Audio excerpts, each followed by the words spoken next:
Well, with apologies to Scott Robinson, we haven't really got time to hear from the New Zealand head coach because out they come, Wales and New Zealand, and the fireworks hit the Principality Stadium roof.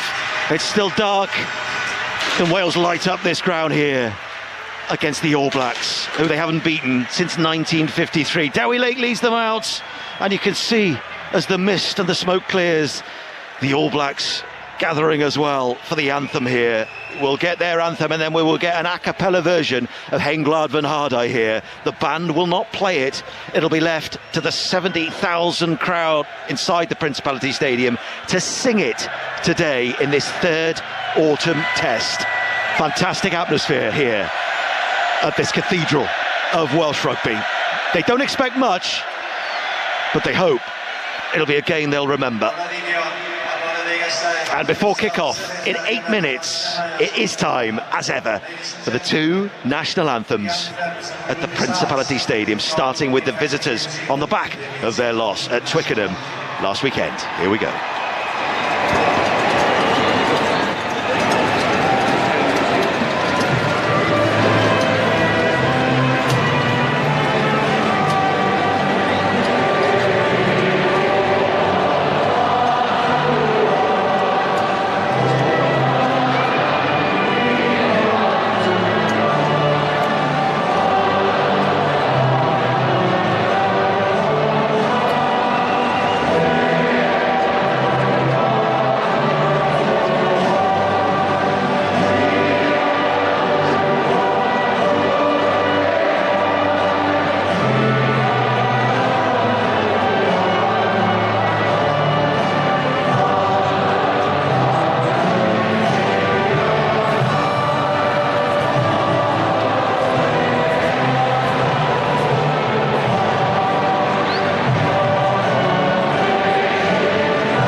Regardless of form, doesn't matter, it's still the All Blacks, isn't it? They still have that aura about them. And now, no band, just a choir of 65, maybe 70,000 people inside the Principality Stadium who are going to sing the Welsh national anthem. Hein Glad van Hardai, 120 years on from the first fixture between these two sides. Start to the crowd.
I think that worked, didn't it? Brilliant. An anthem first sung for this fixture in 1905. 120 years of tradition.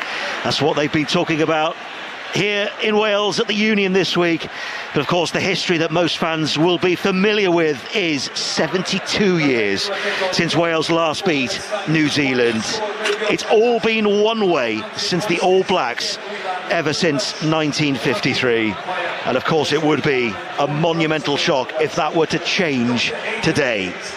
You're listening to BBC Radio Wales and BBC Sounds, then football updates to come throughout commentary. But let's join James Hook and Gareth Delve and Gareth Riso in for match commentary. And before that, of course, the Haka. Well, good evening.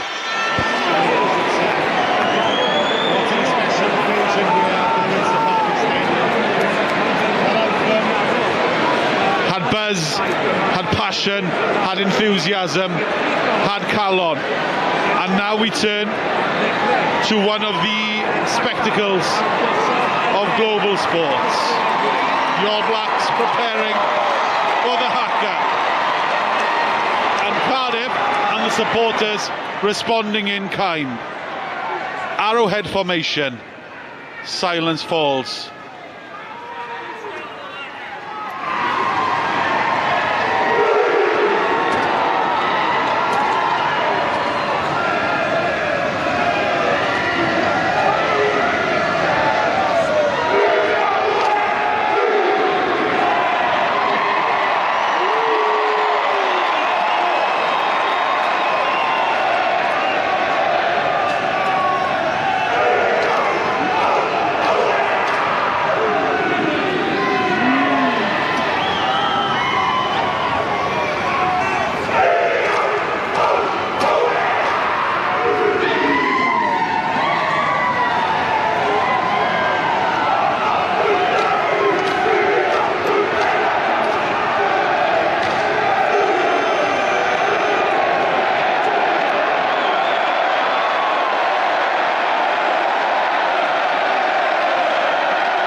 Never seemed so cinematic, so dramatic. The lights were dimmed.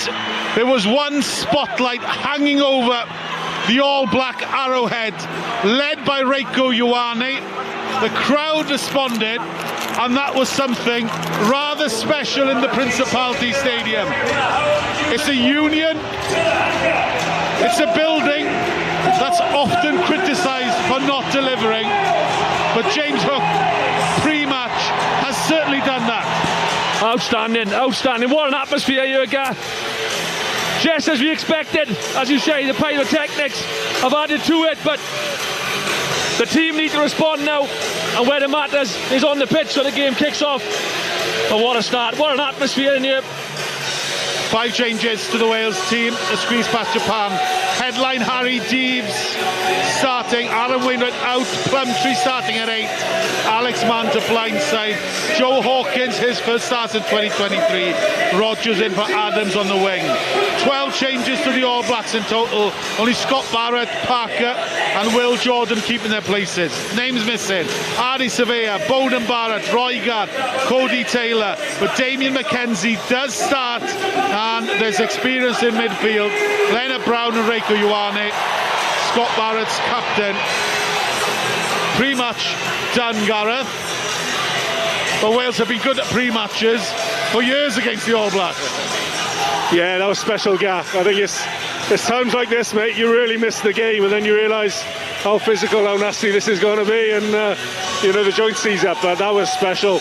The anthems, the Haka. Now it's up to these Welsh boys. Go make a statement. Go make your name for yourself. I think within this team, Steve's looking to build. These are the games the lads can test themselves, really push their case and make massive statements. Our referee is Hawley Davison. Harry Deeves was holding back emotion during that anthem. It's a special moment to represent your country. It's even more special to do so for the first time against the mighty All Blacks. Make no mistake about it, a Wales win would be seismic. For the All Blacks, it's about reputation management. They are in black, playing from right to left. Wales in traditional red. Onside. And it's a first touch Outside. for Ratima, who pins it into the hands of Blair Murray. Beats one defender, No beats neck two. or head contact. Play on. And past Fabian Holland as well. Dewi Lake with a carry on the 10-yard line. Wales in possession. There's a zip to their early exchanges here. 30 seconds played at the Principality Stadium. Yes, onside, The guys. misty Principality Stadium as the smoke from the pyrotechnics refuses to leave this arena. Up and under gathered by Ruben Love in his own 22. Welcome to BBC Radio Wales. Live commentary of Wales against New Zealand. Kieran Nazarati on the far side, gingerly up to his feet. All Blacks just outside their own 22. 15 metres in from the far touchline. Guys, onside. Ratima, the scrum half, with his left foot. Didn't get much purchase on the kick. High hanging. Backwards, play on. And it's gone into All Blacks' hand. Transition ball. David Jenkins. They accuse him of being offside, but he's not. Ioane with the ball in midfield. Could give it a message in my ear. I'll deliver to you in a second. Holland. All Blacks in their own 22. Going out wide all the way to number 8, Satiti. Wales with a scramble defence. New Zealand not leaving their own half. Another carry by Kirifi. 2 minutes on the clock. Use it. No pause yet, James Hunt. Onside. Yeah, New Zealand looking to go through the phases. I was going to say not interested in kicking, but Wales have managed to slow the ball down, and Ratima has put a great kick up. And it's taken by Will Jordan into Wales' half for the first time. 2 minutes played. Line ruck far side. All Blacks are going to give it width. Bit congested, so Damian McKenzie steps inside Tame Plumtree. Then goes down the short side. Play on. Wales defenders were a little bit raggedy there. All Blacks still have possession. Offside against Wales. Parker with a carry in midfield. On the halfway line. Back will come Never onside. Holly Davison. Number 3. And Northampton 0, Cardiff 1. 2.5 minutes played here in the Principality Stadium. Penalty to the All Blacks on the halfway line, Gareth Elf. Yeah, initially a really good defensive set by Wales, forcing the All Blacks back around the 22. But again, we see a little bit of the weaknesses the last couple of weeks. That aerial game, Blair Murray took the first one fantastically well, but then the next one there, Will Jordan making an easy 20 metres through the box kick. Yeah, number 3. Really interesting conversations have been had with coaches over the past weeks. How much work now Yeah. in domestic and international level goes into managing what coaches now calling crumbs when the ball comes down from that contestable, and that to some degree is the most potent attacking ball, James Hill. Anyway, we'll get back to the second. Line out, taken quickly. Off his wing is Will Jordan. All Blacks first attack, and it's Parker making yards up to the 22. Away 6. Alex Mann a bit slow to drag him down. New Zealand into Wales at 22 for the first time. 3.5 minutes played. Ratima goes blind again and goes to his hooker. Okay, advantage. Tokiaho. Satiti with a carry. Holland flew into that breakdown. More carrying for the forwards. Now they're going to give it width. McKenzie. Leonard Brown, huge overlap on the far side, and squeezing into the corner is Caleb Clark. 4 minutes played, All Blacks try, and it's their first real attack as well, and Wales have not touched the ball barely. Yeah, New Zealand have made that look easy, haven't they? They've just gone through the phases. Every carry they make in 2 or 3 yards. Wales are on the back foot, just waiting for McKenzie to pull the trigger. They go out the back, and just seemed to be an awful lot of space on the edge there for Caleb Clark. Yeah, Caleb Clark in 15 metres of space. That's try time all week. We said just how dangerous this All Black team can be, even with the number of changes they've made. And that was absolutely clinical from them. It's a bit of rugby there. Here we go. It's Holly Davison speaking to one of the coaching staff in New Zealand, who just noted how impressed he was with his players. Mackenzie, 5 metres in from the near touchline, strokes that beautifully, and it hangs in the air and drifts straight between the sticks. And New Zealand are up by 7 and we played 5 minutes. Yeah, just watch. I think it was Maxwell that got a little bit narrow in defence there, but it all starts from the inside. If the fold isn't there, as you lull Delvey, it just shortens your outside defence up, and that's what happened there. Dan Edwards, shiny yellow boots on his feet.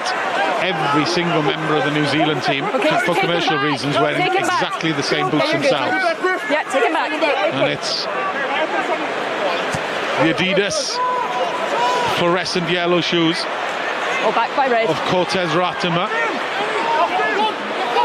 that takes the ball out of New Zealand's 22 and gives a line out to the All Blacks on Wales' 10-yard line. New Zealand. That's your mark. Cortez Ratima, Guys, take a space. Back you go.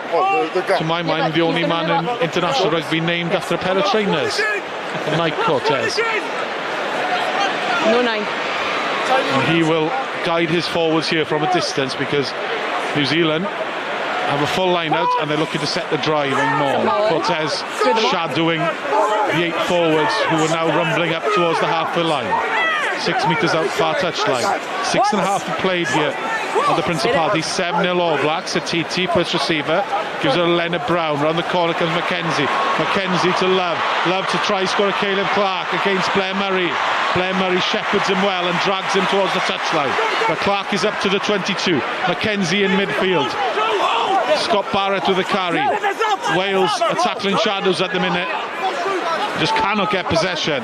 Ratima nudges it through. Murray gets his skates on, and Murray in his own 22 has a long way to go. Looks to clear with his left peg. There's no full back for New Zealand, and thankfully for the All Blacks, that ball went out in the full. Yeah, it's an excellent kick. Lovely bit of tidy up work from Murray there. That's better from the Welsh defence. Forced New Zealand to kick. As I say, Murray cleaned that ball up well. There's a lot of space there in the backfield for New Zealand. Murray spotted it. There's a lovely kick. 50, 60 metres downfield. Line out All Blacks. They're not waiting for anybody. Smoke still hanging high on the stadium roof here in the Principality. Satiti with another carry in midfield. Round the corner from a couple of big forwards. And Kirifi, who punches above his weight, the number 7. Wallace Atiti. Well, they're going to use him as first receiver time and time again, are they? Now New Zealand in their own half to Caleb Clark and down the narrow side. Clark into Dewi Lake and Harry Deeves. Wales having to do so much defending here. Mackenzie drops it. Knocked on Will Jordan into the hands of Lewis Rees-Zammit. Wales turnover ball on halfway line. Alex Mann, Blair Murray, they're playing from real depth here. That could work well. Joe Hawkins straightens, runs into a black wall and now struggles to get the ball back. Wales, quick transition ball. Dewi Lake punches through. Found a gap there. New Zealand short defensively here on halfway line. Harry Deeves crashes into Clark. Thomas Williams going to the blind side. Lewis Rees-Zammit. Well tackled by Leonard Brown. And New Zealand want a turnover. They don't get it. Harry Deeves with a carry. His first cap today. 8 minutes played. Much like the Japan game, it started breathlessly. Okay, 9, use it. BBC Radio Wales, 7-0 the All Blacks. Wales have had a couple of jabs here, and now they give the ball back to New Zealand, to Tess Mackenzie. Lewis Rees-Zammit, what a take by him, up to the 22. Quick ball, Wales could be in business here. Alex Mann, first receiver. Blair Murray, Max Llewellyn, he has an overlap. One of them is Dan Edwards. Edwards gets it away, what a pass by him to Tom Rogers. But it went forward, says the referee. Tom Rogers celebrates. I think they've given it. What's the call? They've given it, Cap. Try Tom Rogers. What an offload by Dan Edwards. So many things to admire there, and that passes a play.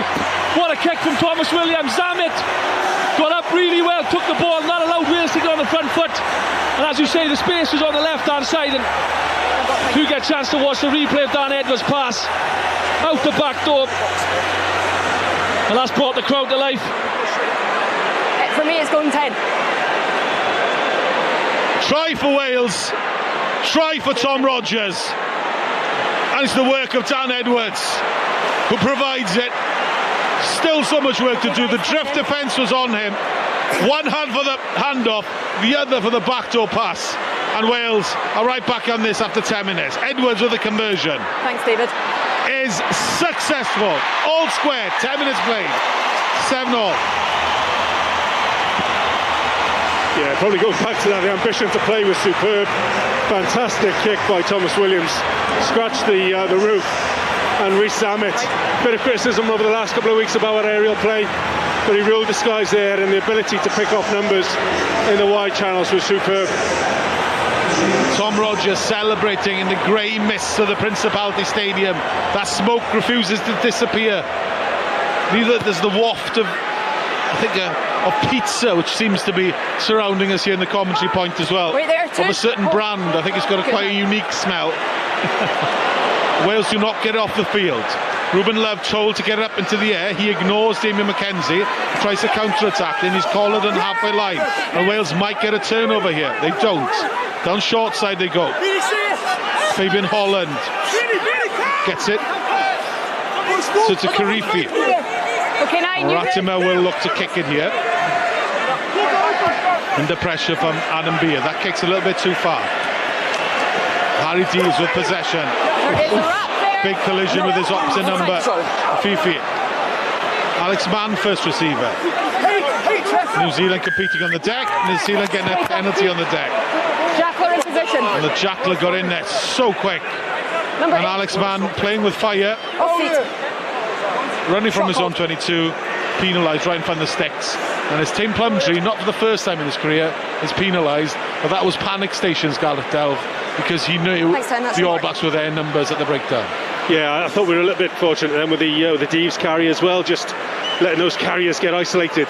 It's really important that we stay connected out the back of that, so you can't have 2 or 3 All Blacks just teeing off on those forward carriers.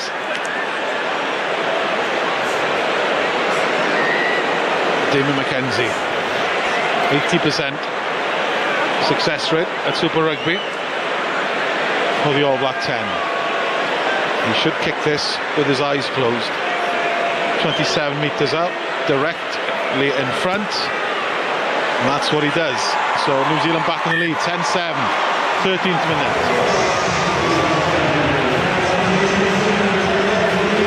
Gordon Barrett watches on. Green bib, water blazoned on that bib. One of a number of New Zealand players who are not featured today. And he will have mixed emotions one imagines about the start to this team. Alex Mann flew up from the restart. That's good pressure, isn't it? Okay, 9. And pinned use New it. Zealand back into their own 22. Yep. Ratimer, left-footed, up and under, box kick, great kick, and well taken. Blair Murray who gets it away, slightly messy and uneven. Regathered. It's regathered by Wales. Kieran Azarati arrives, leaves it to Yes, Thomas I am. Williams. They've got no numbers now. He's going to have to kick Thomas Williams, you'd On his think. feet. Thomas Okay, Williams 9, use it. just in New Zealand's half, shaping the kick. And there'll be a good chase here. You're all good. Tom Rogers there to compete. Good competition. Alex Mann might well have won it, but it's back into New Zealand's hands. It's into Toke Yahau. New Zealand in their own 22. They're Fabian Holland. Drifting a little bit. And then a Brown is tackled by Max Llewellyn. And Joe Hawkins tries to compete to the breakdown. Shoulders. 10-7. 40 minutes on their own 22. Carried by Simon Parker. You're good. A number of these players Okay, 9, use it. Excuse me, might not boys, be let that it go. recognisable Let it go. to Wales Let it go. supporters. One would argue the same applies for the Wales 15.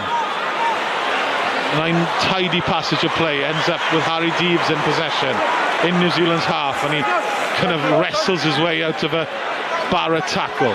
Alex Mann isolated his Dewi Lake. He's going to be in trouble here. Wales have got away with it because the referee has pinged the All Blacks, Gareth. Play like a off the ball. Yeah, similar situation again there. I think Dan Edwards did a better job of staying connected to that pod there. We never really looked an Number option. 2. Didn't look a threat, and that just No play means release. New Zealand can focus wholly on that tackle. Wales, if they're hitting up with the forwards, they need to make sure that inside clean is smashing through that. Fairly fortunate penalty, I thought. That was a good defensive set from Wales, I thought, because New Zealand a couple of times now for their own 22, they're looking to play, they're looking to break Wales down, but they held firm. Rattimer forced the kick. That's allowed Wales a penalty, a good attacking position now in the 22. Six man. 10-7 to New Zealand. Try apiece for the number 11s, Caleb Clark and Tom Rogers. Wales into All Blacks 22. New Zealand compete and steal it. Satiti ships it away, and the All Blacks will go from 90 metres. Ioane senses this, well marshalled by Tame Plumtree of all people. And New Zealand might have taken it out their 22. It's taken back. Mackenzie gives it a big welly. Huge kick. What a boot by him. And Lewis Rees-Zammit will watch the ball bounce into his own 22. Gasp of anticipation as the former NFL man shunts it away back. Ruben Love. No kick chase here. Kick chase line. Jordan spots this. Wales are a little bit patchy with their chase, but they've reorganised, and Mackenzie in two minds just gives it a Fabian Holland. Holland ships it off, could work well. Caleb Clark on the near touchline, 5 metres in, coming up to 22. Mackenzie juggles it, retains possession. That creates a dog leg in the Wales defence. The Wales are coping defensively here, James. We've got a great Right in front. picture of the defensive line, and they're looking okay, aren't they? And that's a poor kick, Mackenzie. Yeah, a couple of New Zealand's kicks from Rattimer. Mackenzie on that occasion, a bit too long. It's allowing Wales time. Keep coming. Thomas Williams kicks it back to Mackenzie. In the 22, Mackenzie, the ball slices off his boot, and it's out on the far touchline. Wales line out 10-yard On the line. line, GG. Yeah, 60 metre off the boot. He's more than just that running threat. On the line, guys. One factor last Yes, please. week for New Zealand, they probably didn't get the plaudits they deserve, is they destroyed that England line out. Steve Borthwick won the Premier knows this, so when it comes to the line out, so to push them down to 60%, it's going to be a tough day for Adam Beard and Dowie Lake. Pressure on Dewi Lake, as noted by Gareth Dell. 17 played. Ball over the top. Tame Plumtree took it well. Wales went for broke. And New Zealand have slowed down the ball here. Okay, 9, use it. Thomas Williams will kick. 17.5 played. Up and under by Thomas Williams. Back by Red. Ball bouncing around into Wales's hands. They'll go here. Azarati on halfway line. Drift defence. Joe Hawkins. Little nudge over the top by him. Well covered by Ruben Love. Love in his own 22. He gives it a real thump as well, and that one's in the air for an age before he finally dropped outside of Wales' 22. He had very little to play with, Ruben Love, there, and that's an excellent Yeah, goal. he did. He found some good distance, and he almost 22 to 22 there. Ruben Love. Away from the mark. Okay, I'll watch. But Wales, I think, defensively, That's apart from gonna that be opening try from New Zealand, they're containing Thank the you. All Blacks On at the your front moment. leg. 5 man. 71% possession to the All Blacks so far. No, 6. Take a step. Wales are not being overwhelmed. Open it up. The referee Okay, isn't 1 happy with second. this line out. We don't want to jump across, so can you... Wales. They're staying on the mark. In. Hold them in, Andrea. Hold. And all this uncertainty doesn't favour Dewi Lake, who still spent 30-40 seconds prepping for this line out. Alex Mann takes it. Sack No is good. contest, and then New Zealand immediately sack Okay. the driving ball as it hits the ground. Collapsing the lifter. Illegally though. Thomas Williams in two minds, a little grubber kick. Rattimer covers, gets it away. Wales have a penalty. Collapsing the lifter. Number 4. It's 10-7. You. Gareth Dell. Collapsing the lifter, not the jumper. Expectations were low going into this game. Dafford. I think I'd On say the box kicks. they need to hold. it could have been much worse in the sense that Yes. it's as good as Wales could have hoped for, maybe. Sorry, 1 second. Yeah, I've been impressed so far, Guy. I Okay, think yeah, the defensive sets like Cookie's spoken about, forcing New Zealand to the air, I think a lot more than they would have planned to be. Oh, Dan Edwards went for double tops with a penalty, and he's taken Wales from 122 to the other. It was not the cleanest of connections, James Hook, and the ball swiveled and swerved in the air and beat everybody, and now Wales have a real strike opportunity. Yeah, it wasn't as great to strike Dan Edwards, but sometimes that's the luck you need. And you listen to this crowd now. A quarter of the game played. Wales looking for inspiration. They're down by 3. Adam Beard gets it. Ball comes out the driving maul. Lewis Rhys-Samet into 3 black shirts in opposition's 22. Forwards coming around the corner, but they've lost a bit of momentum. Adam Beard with a good carry. All Blacks trying to slow things down. Dewi Lake, great tackle on him. Back to Thomas Williams. Rhys Carey breaks the gain line. Carey's isolated the breakdown. New Zealand stealing, they get the penalty. The fine margins of rugby. Carey stopped 2 metres from the try line. And there, number 3, in front of anybody else, was Tossi, the tight head. And that's heroic work by the big number 3. Yeah, superb. That's a superb jackal by Tossi, and it had to be. You know, Wales so clinical last week against Japan when they got into the 22. Thanks, Andrea. Forwards on the strong carry, but That's me. Yeah. Rhys Carey so close. He'd have seen that try line just open up for him. The line of Carey was almost so good, the support couldn't get to him, could they? Lewis Rhys-Samet's taking a bang. He's holding on to his hip, but he's back and returning into action. New Zealand again going from their own 22. And Wales missing tackles. Joe Hawkins missed on Caleb Clark. Wales being tested here. Let him go. Let him go. Tom Rogers get involved with Wallace Satiti. Think only one winner there if they continue with the argy-bargy, but they put it to one side and Satiti straight back into action with a carry. Wales a bit short defensively here in New Zealand's half. Got a couple of forwards in midfield. But thankfully for them, the All Blacks keep it quite narrow. They're still going the same way. They have an advantage. Will Jordan floats it out. Big carry, huge carry by New Zealand. Ball is out. So Will Jordan gives it to Mackenzie. Scott Barrett charging back into David Jenkins on halfway line. Ball is out again. It's picked up by Rico Ioane. Hanging on to his shirt tail is Kieran Nazarati. Now there are only 3 defenders with Wales. Back inside to Will Jordan. It was actually the wrong option. And Wales might have turned it over here. And Holly Davison comes back for one of the longest advantages played in international rugby. Yeah, that is a long advantage. You see the reaction of the crowd. She's still walking back. So 30 metres back. That's a heck of a... I mean, Wales had one themselves last year, didn't they? Last week, I remember it. Yeah. Well, that was a couple of really important interventions by Tom Rogers. Initially stepping in when Caleb Clark challenged the line and he was the last man. 3 All Blacks outside him. Stepping in for a crucial turnover then. Or the jackling is going in when there's still players in that area. Not for me. Dewi Lake's parting shot to the referee was questioning Davison's decision to go back to the advantage. All Blacks possession on the halfway line. Leonard Brown, Satiti, prime carrier for New Zealand, crosses halfway. Griffey out to Caleb Clark against Lewis Rhys-Samet. Lewis Rhys-Samet sort of awkwardly tackles him. But New Zealand made 15 metres. Scott Barrett, skipper, into a couple of forwards on the 10-yard line. 10-7, New Zealand lead in Cardiff. Adam Beard up in the faces of the All Blacks on Williams, the loose head. Advantage. Another advantage against Wales. These penalties are piling up. And it's the back rowers who are conceding them more often than not. This one, Alex Mann, BBC Radio Wales, 10-7. Penalties away. Penalty to New Zealand. Referee will have a word here. Calling the captain, Dewi Laker. Discipline now needs to improve. I've just spoken to you about jacklers going in when the runway isn't clear. You guys are now on a warning. The next one goes. Can I have a chance just to speak to him? Time's still off, okay? Sorry, just to explain that, is that warning basically if Wales concede another penalty, are they going in the bin? Yeah, I'd take it as that. I'd take it as almost that team warning. Obviously, Dewi Lake going back to let the team know. Seems slightly early, slightly harsh.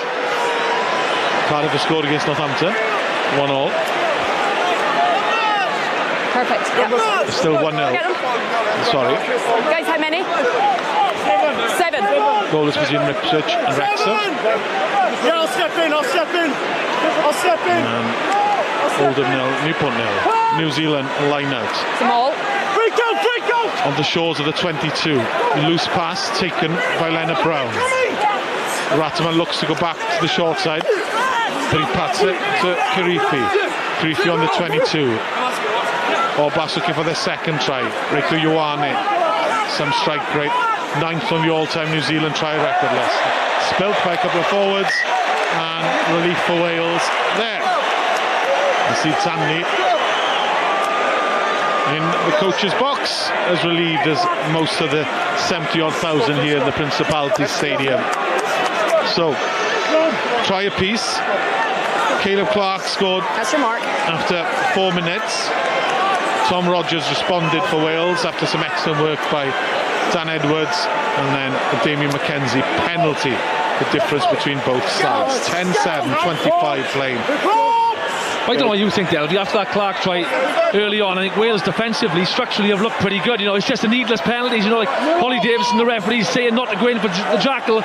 They just need to listen to it and just not give those needless penalties away. Yeah, I totally agree, Rookie. I think what Wales have adjusted really well to do is almost that umbrella defence where the outside men are coming up, forcing those New Zealand runners back into where we've got players. You know, Caleb Clark, you don't want him out in the wide channels. Either he or Will Jordan get a one-on-one, More space on you know, this with side, plenty of you'll both space. be engaged. So by forcing their big runners back into where we've got 2-3 players into the tackle, Wales are handling the threat quite well. Luis Carey on the far touchline, the loose end, looking over to the assistant referee Gianluca Niecki, suggesting that he was under undue pressure from Tosi, the tight end. 25 played here, 10-7 All Blacks. Wales scrum 8 metres in from the far touchline as we watch it with Wales in red playing from left to right. Set! New Zealand in their traditional colours of dark black are penalised with a free kick at scrum time, pushing before the ball comes in. I will watch, but control the weight. Outside, Thomas. Back 10. So Dan Edwards Outside. outside the 22. She's got to go long or aerial here. Cannot go direct to touch. So he just hits it as far as he can, gives possession to Ruben Love and tells him, right, what do you fancy doing? And he says, I fancy an up and under. Good. And that one's got good weight in it, and Will Jordan is first to the ball. And it's a 50-50 competition between Jordan and Dan Edwards. I think Dan Edwards has somehow won thanks to the help of Harry Deeves. Gary Lake with possession on his own 10-yard line. They go back towards the short side with Thomas Williams, but it's slow ball. So Reece Carey's being used as a carrier. Thomas Williams gets unexpected possession. Wait 6. Blair Murray, It's a good kick. up high, it's a great kick, and Lewis Rees-Zammit is there. Caleb Clark wins that aerial battle, and he fires into a couple of Wales defenders off the back of that, over the halfway line. Down short come All Blacks. McKenzie spots that Murray was scrambling back, but the bounce sits up for Murray, and it's over the try line. I don't think he took it over, but there's a Don't give it away, Hookie. No. there's nobody complaining. Which way? Wales are just under a bit of heat now, Gareth. Yeah, I thought that initial kick and take by Dan Edwards. Now, you know, where teams have lost the escort. Thought Harry Deeves did a great job of supporting Dan Edwards, Let's go, Wales. clearing Will Jordan away from that threat.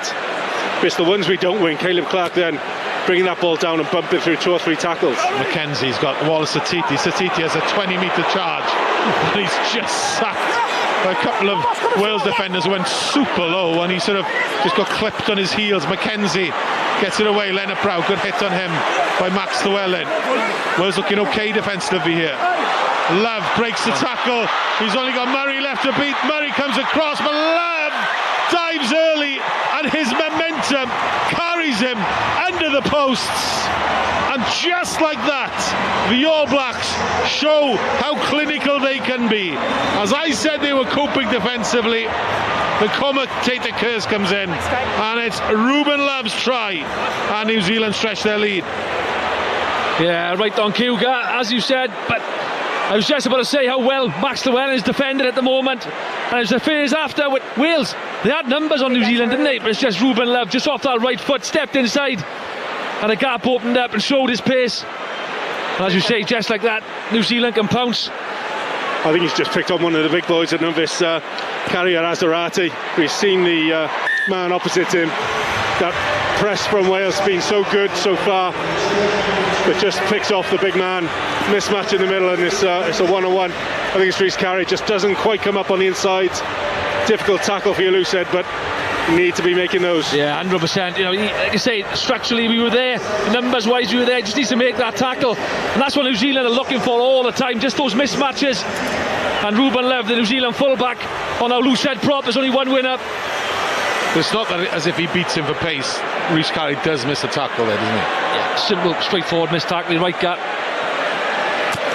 In his defence, Gareth, you'd argue that he is already super stressed and therefore panicking, which makes the tackle harder. But most junior players would expect to make that tackle, wouldn't they? And that's it. It's just where we have to make that tackle. I think the defence has been so good. Like I say, forcing New Zealand back inside, but it's then reliant on making your one-on-ones. You know, potentially Deeves could stay square for a little bit longer, pushes out. But that's what we need to watch. There's so many mismatches across this park when they've got the likes of Clark, Love, McKenzie. We need to keep that line together. One, good on you. Ruben Love. His 5th cap from the Hurricanes. Four. Many on the other side of the world want him to start the 10, because he can play 10. Receiver. He's behind Barrett, McKenzie, Richie Moanga, who will return from Japan shortly for the All Blacks. There is concern for those who follow the team in black that if you continue to move, the next time I'll free the kick cupboard is relatively bare when it comes to future planning, wearing 10 for New Zealand. I do think when you're looking towards the World Cup 2027, you know, that Moanga-Robertson sort of connection was so good at Crusaders. I think that could potentially take them to another level, but it'll be really interesting. Wales go right to the tail, and it's a great ball for Wales to exploit. And they go up high into the sky. That one has been up for ages, and Love flies in the air and misses it completely. So Joe Hawkins kicks it out to put pressure Will Jordan in his own 22, and Jordan just seeks solace and gets the ball off the field. Yeah, it's good play, it's good pressure from Wales. Take the line. Joe Hawkins, 20 metres out, a little bit of space behind, put that pressure. I was watching the kick from Dan Edwards. On the line. It was such an impressive leap from Love. He just completely missed it. So Wales down by 10. Guys, in. 8 minutes left of this half. Lewis Rees-Zammit is lurking with intent in midfield. 15. And it's Plumtree who's got Zammit on his shoulder, but Plumtree took the ball himself. Zammit gets into the ruck and clears. Wales with possession in the 22. Azarati gets an unexpected ball, and All Blacks are pinging onto the ball, looking for a turnover. Wales get a penalty here. Free play. Thomas Williams nudges it through. Blair Murray slides back on his feet 5 metres out. Here's the opportunity for Wales to take advantage. They go short. Dan Edwards, back corner. Tom Rogers is second. Another try for Wales. Ruthless stuff by the Welsh. And Tom Rogers, all smiles. The Principality is bouncing, and Wales are not going away here. Yeah, credit to Danny Wilson and Duncan Jones. You know, some of the lineouts early on have been really innovative. Fantastic ball to play off again. And this little nudge through from Thomas Williams. Blair Murray so quickly back to his feet. Go forward again. And Dan Edwards is making great choices on the front foot. Yeah, and you've got to give credit to Max Llewellyn as well. The 2 Tom Rogers tries. It looks simple, but the way he just squares up, gives a simple pass, but he's got to square that defence up, otherwise Tom Rogers doesn't get into the corner. Conversion with Dan Edwards. And he's under pressure from Caleb Clark, but that pressure does not concern him. Conversion is good. Wales are back within 3.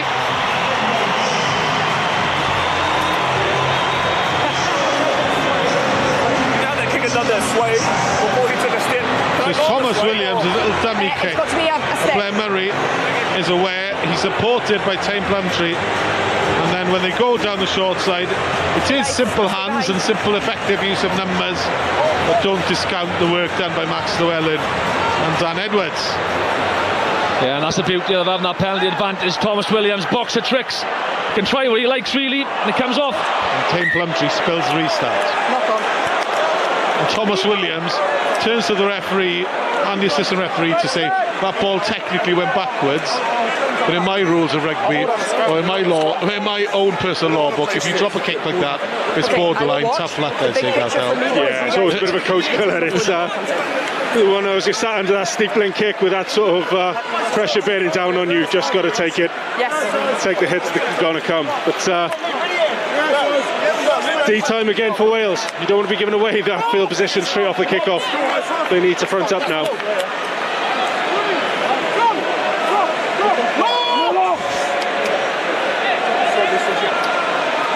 What did one coach tell me? A try is only as good as the restart. Yeah, all the sort of the different sayings. Cash the check, you know, it doesn't matter otherwise. And I think it is such an important skill, probably doesn't get the time that it needs. Mackenzie with the ball on Wales is 22. Leonard Brown, straight and direct. Two defenders bring him down. Round the corner comes Titi. Uses the footwork, but he's taken down quickly by Harry Deeves. Wales can beat into the deck. Offside. Parker, another offside penalty against Wales. Ratima gets it away. Forwards hitting short. Now they'll come back to the open side. Yes, 9. Width to the All Black attack. They're looking for their third try. Satiti with another carry. Advantage being played here. They're up by 3. Good powerful tackle by Harry Deeves. Still it's recycled. Will Jordan, the try scoring sensation.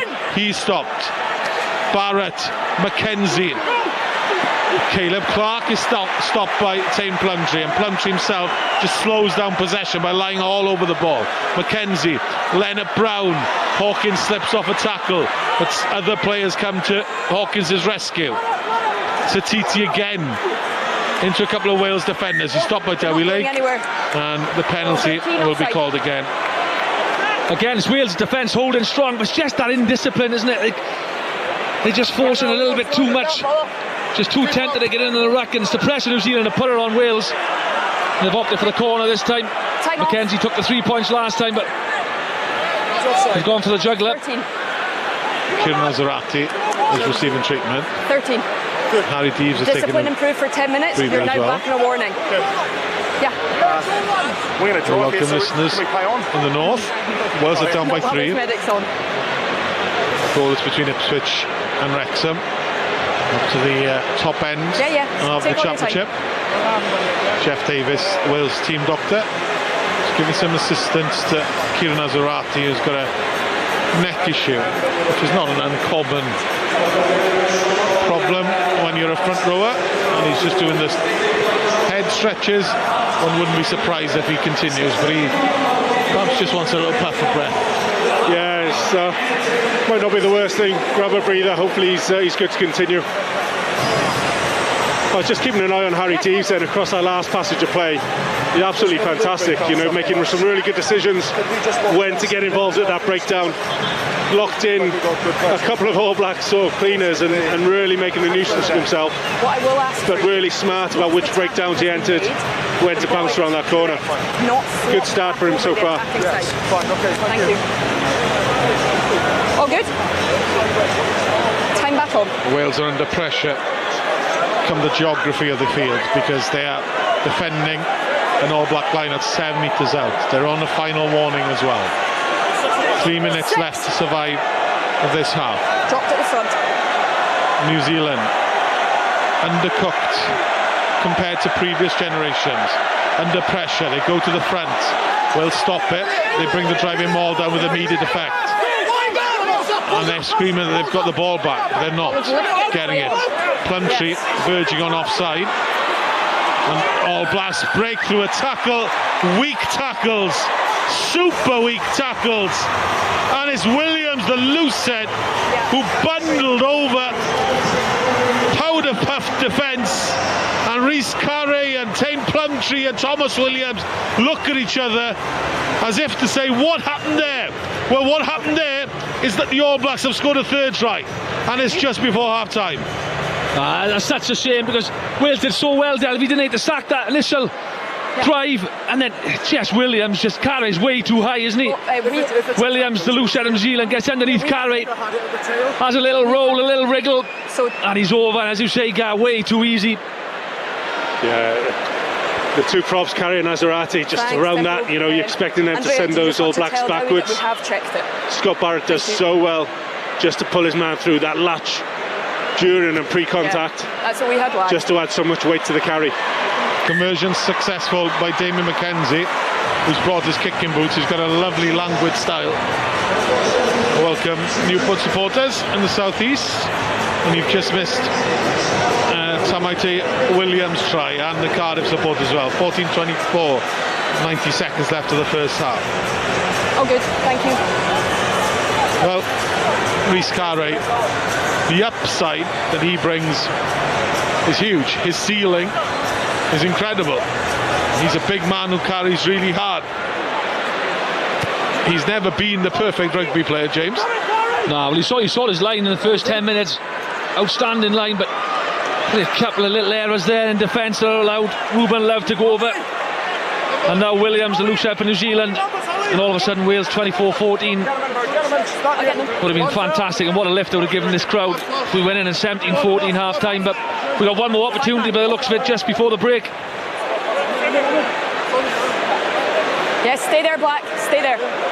Final minute of the first half. First half in Wales, in which Wales have been competitive, but their line-out is not straight. And not straight. With the All Blacks competing. Not straight. Option. Dewi Lake yes. is checked by the referee. No, it's even not though straight. his face paints a picture of disbelief. Going into the final 30 seconds. Reflections on the first half, Gareth Dale? Well, just a bit of a nosy one, just at that last line out there, Guy. It almost seems like the All Blacks have got two players at scrum half in their defensive line out. So they had Takeahau and Tosi both stood off that, which might be something for the Welsh to look into at half time. Reflections would have been 10 points before the game and half time down. You know, we definitely would have taken it, but I think this performance has so far exceeded expectations. You know, they'd be rightly disappointed to go in with that sort of margin. Clock is red. If you know All Black rugby here, do you just boot it off the field or do you have a little pop? Well, you've got a free kick. Number 1, free engage. Decision is made for them. They can have a little play. McKenzie, Lena Brown.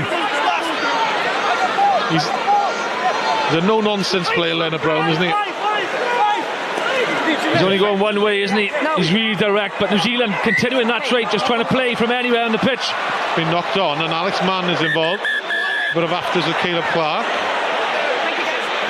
And the players rush in to try and separate it.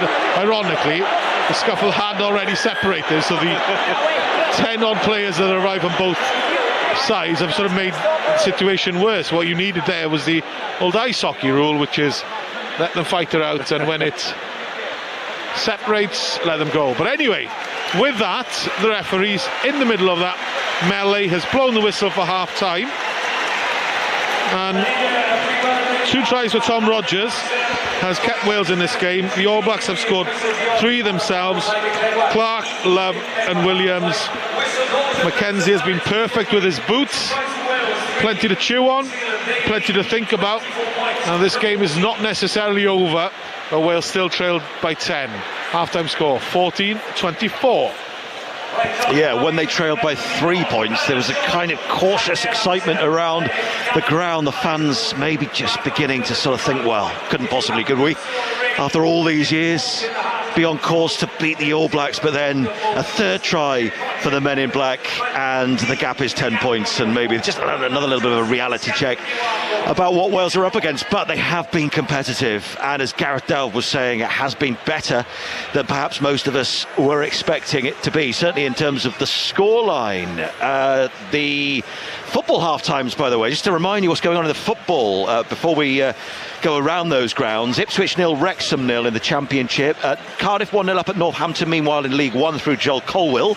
Cardiff top of the table as it stands, goalless between Oldham and Newport in their new manager Kristen Fuchs' first game in charge. But We're going to have a bit of entertainment on the field at half-time. Not sure what's to come exactly, but we'll talk you through it when it happens. They're bringing out a stage right in the middle of where all of the action has been. But once the smoke and the mist settled and cleared, Gareth and James, because it took a while, didn't it, after that amazing haka, which was brilliant. The spectacle, the haka under one spotlight, and all the fireworks and all the rest of it that we get here, the pre-match entertainment. The smoke cleared.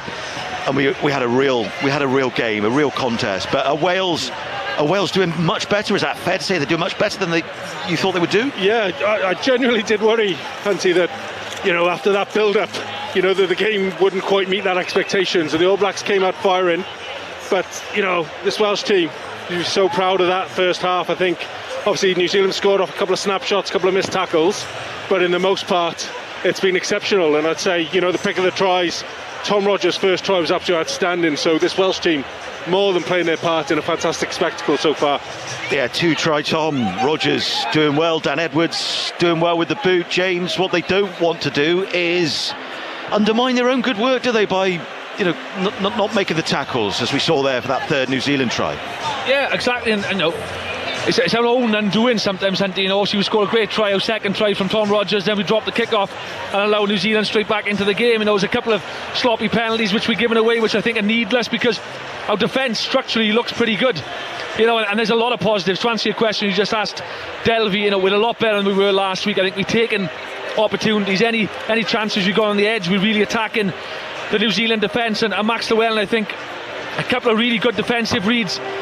He had an involvement in the 2 tries from Tom Rogers, albeit looked simple, but the way he just straightened the line and give that pass at the right time, is a skill that, it looks simple, but it's not sometimes in high pressure moments. So there's a lot to be positive about, and I think just probably going in at half time, obviously could have been 17-14, but it's a sloppy try right at the end where we just allowed Williams just to go through 2 or 3 tackles a little bit too easy.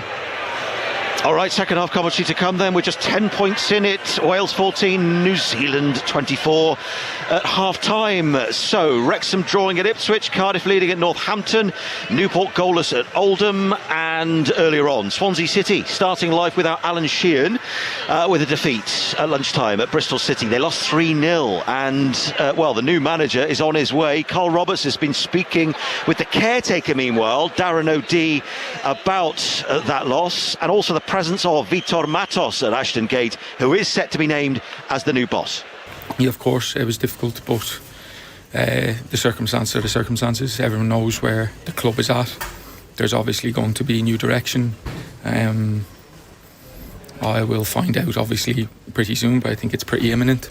And yeah, my thoughts are really more with the players rather than myself, and it has been for the last 48 hours.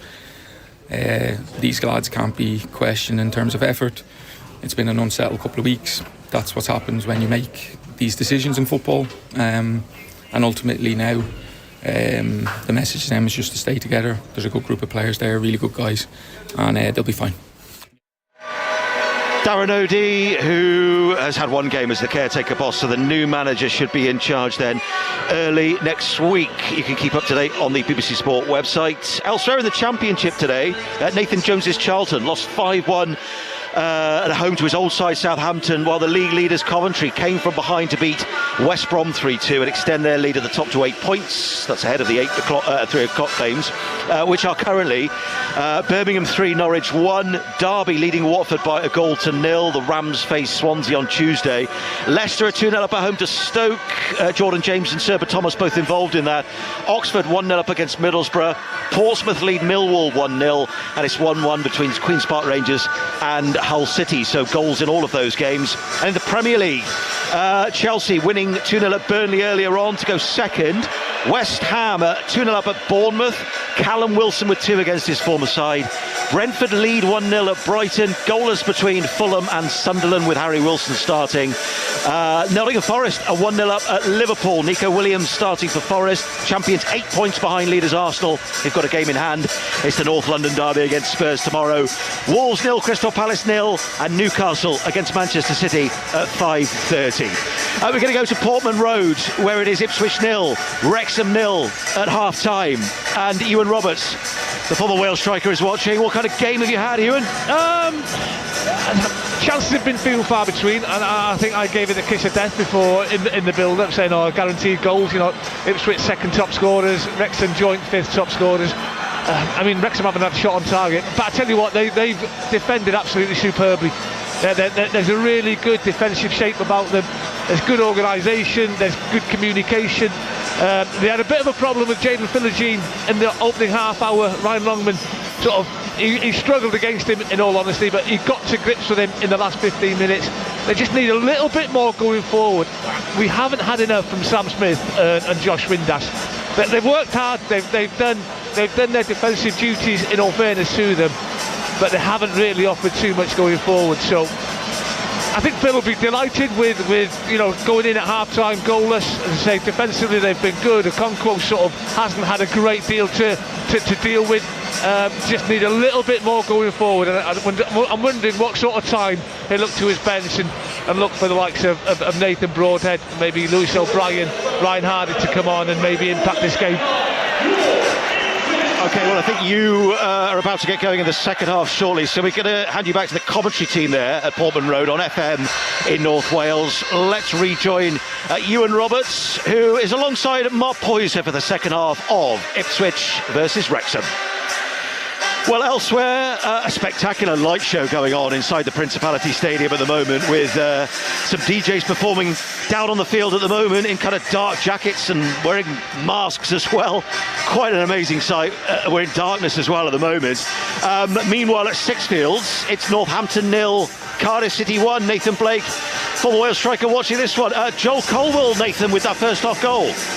Yeah, a really good goal, Ian. And you thought from there Cardiff were going to go on and build and really make a statement, but unfortunately lost Ruben Colwell about 10 minutes later to some sort of ankle or shin injury, and the introduction of Turnbull really upset the rhythm of Cardiff City. And then going forward, they've just lost too many balls, haven't been physical enough, and you have to say Northampton really dominated the second half of the first half. But I would have thought that Brian Barry Murphy, get him in the dressing room. They've done well to get in 1-0 ahead, but they're really going to have to step up second half and win that physical battle before anything else. And if they can do that, win second balls, win the physical battle, they can go on and win the game comfortably. But without that, they'll end up losing this game today. Oh, right, OK, so it's in the balance, work to do. We'll rejoin you in a moment in the southeast for the second half. Let's go to Boundary Park, shall we, and check in with Mark O'Brien, who's watching Newport County's first game under their new manager, Christian Fuchs. What are the early signs looking like, Mark? It's looking like a brilliant game so far. Like, they are very organised and patient, and in all fairness, they've put up the fight that was needed to roll up their sleeves this evening. And in all fairness to them, I think this game is there for the taking on the counter-attack. So if they just up the quality that little bit more going forward, there's an opportunity to win this game here today for them. OK, well, let's find out if they can. Let's rejoin all of our football commentary teams then for the second halves. Ipswich Wrexham already getting underway on FM in North Wales, while on FM in the southeast it's time to rejoin Simon Davis and Nathan Blake for Northampton 0, Cardiff City 1, while on 95.9 FM in the Newport area, Oldham goalless with Newport County, with Phil Marsh and Mark O'Brien. Updates on the rest of FM, digital radio and television, 882 medium wave, BBC Sounds and BBC Sport Online during commentary of Wales against New Zealand here at the Principality Stadium. Your team for Welsh sport. This is BBC Radio Wales Sport. And we will let you know if any more goals go in during those games. We'll keep you up to date with the very latest. And later on at 5:45 on BBC Radio Wales and Sounds, it will be the Feast of Football phone-in. Your chance to have your say on all of the day's action. 03700 100 110. Text 81012. Before that, though, it will be the second half of the rugby. It's Wales 14, New Zealand 24 at half-time. James Hook and Gareth Delve and Gareth Rhys-Owen watching the quite deafening half-time entertainment at the moment with the DJs down there on the field. I've never heard a techno version of Sospan Vach, but here you go. If you wonder what it was like, here it is. In your life, Auntie, but there it is. I did think the half-time stage was coming out for Grow and Hookie. after their a cappella anthems, but I don't think you could afford the two of them. Just just amazing, the noise. If you take your headphones off, you can just realise just how loud that is for the crowd here. Absolute decibel level on that. Amazing. They're going to wheel that off now, and the players will be back out for the second half. But I've never seen anything like it, Gareth. It's the Stickman Project. The Stickman Project. What I would say is the Principality Stadium has been a punching bag for Welsh society for a decade now. It's always been called the biggest pub in Cardiff. It's an event stadium as opposed to a sports stadium. And yes, I think to a certain degree the Welsh Rugby Union have done that, shown that it's an event. And I'm the first to criticise WRU, but pre-match and at half-time, people have paid a lot of money to come here today. And if the teams are not providing results, at least some people are going home thinking, you know what, there was an enjoyable experience. Maybe a little bit too loud for some, Ian, but I think generally this was better than doing nothing, I would say. I'd have to say, Gather, I came to the first game, Argentina, and had tickets for today, so I've got, my family in the stadium today watching, my boys here, nephew, niece. And I think it's been a great occasion. I think that's what we need. Again, we want to inspire. You look at the football on Tuesday, 7-1. It's incredible. We need to show that this is where we want our youngsters to be, what you want to aspire to play for your country. At the moment, the results haven't been there. Steve's men are doing a fantastic job of showing how important that Welsh jersey is. But this whole occasion has to showcase that, because there's so many options for youngsters these days. Who do you want to be? What do you want to do? And today, I think, fairness to WRU, they've got this autumn right. Well, we will be back with you in just a moment. New Zealand are back out for the second half after that spectacular haka. It really was a brilliant atmospheric performance under that spotlight earlier on. Brilliant to watch and to be here to see it. Wales yet to come back out. We've got the football games getting back underway on FM in your local area, so it is 0-0 between Ipswich and Wrexham. Cardiff, meanwhile, 1-0 up at Northampton. That's live with the South East, Wrexham in the north, by the way. So Cardiff top of League One as it stands, and Newport County goalless at Oldham in League Two, trying to work their way off the foot of League Two. Christian Fuchs in charge for the first time. No Cymru Premier games, by the way, today due to the Welsh Cup. The holders were knocked out last night, in case you didn't see that. TNS by Cardiff Met. Cymru Northside, Llandudno, stunning last season's finalists and 2024 winners, Connors Key Nomads as well with a 2-1 win. There are lots of third round ties today. No major shocks on the cards at the moment. You can find the full list of games on the BBC Sport website. And in the National League North, Merthyr 2-2 at home to Alfreton Town, having trailed 2-0 in that division. And Ricardo Rees, who's their star player at Penydarren Park, continuing his fine form with another goal for the Martyrs, 19 in 18 league games. And here we are then on BBC Radio Wales and Sounds. Wales are back out for the second half.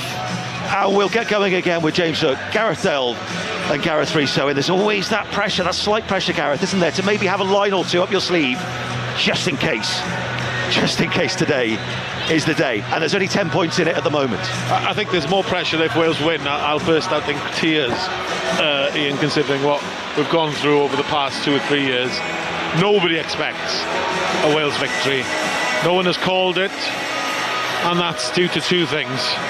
2 years of pain for Welsh rugby, 72 years of heartbreak against the All Blacks. Time and time again, a rugby player will tell you, and they will not admit this until they retire and hang up the boots, that there was something different in running out against the All Blacks. They wouldn't say they were beaten before things kicked off, but there was a sense of impending doom. And Wales have been competitive as they turn and play from right to left. Thomas Williams, orange boots, red kit, white socks with a red trim. The All Blacks retain possession, building some shapes through Mackenzie to Caleb Clark, who just stretches the Wales defence and gets up to the 10-yard line. Damien McKenzie, D-Mac as he's known, to the try scorer Williams on halfway. Back in the pocket again is Mackenzie, and he just catches the outside of his boot. There's Ruben Love, actually. It might have been deliberate. Well taken. Will Jordan left to the sky, basketball style, and took it two-handed. He's a really fine athlete. There's no scrum half for New Zealand, but they made it easy. Meatridge.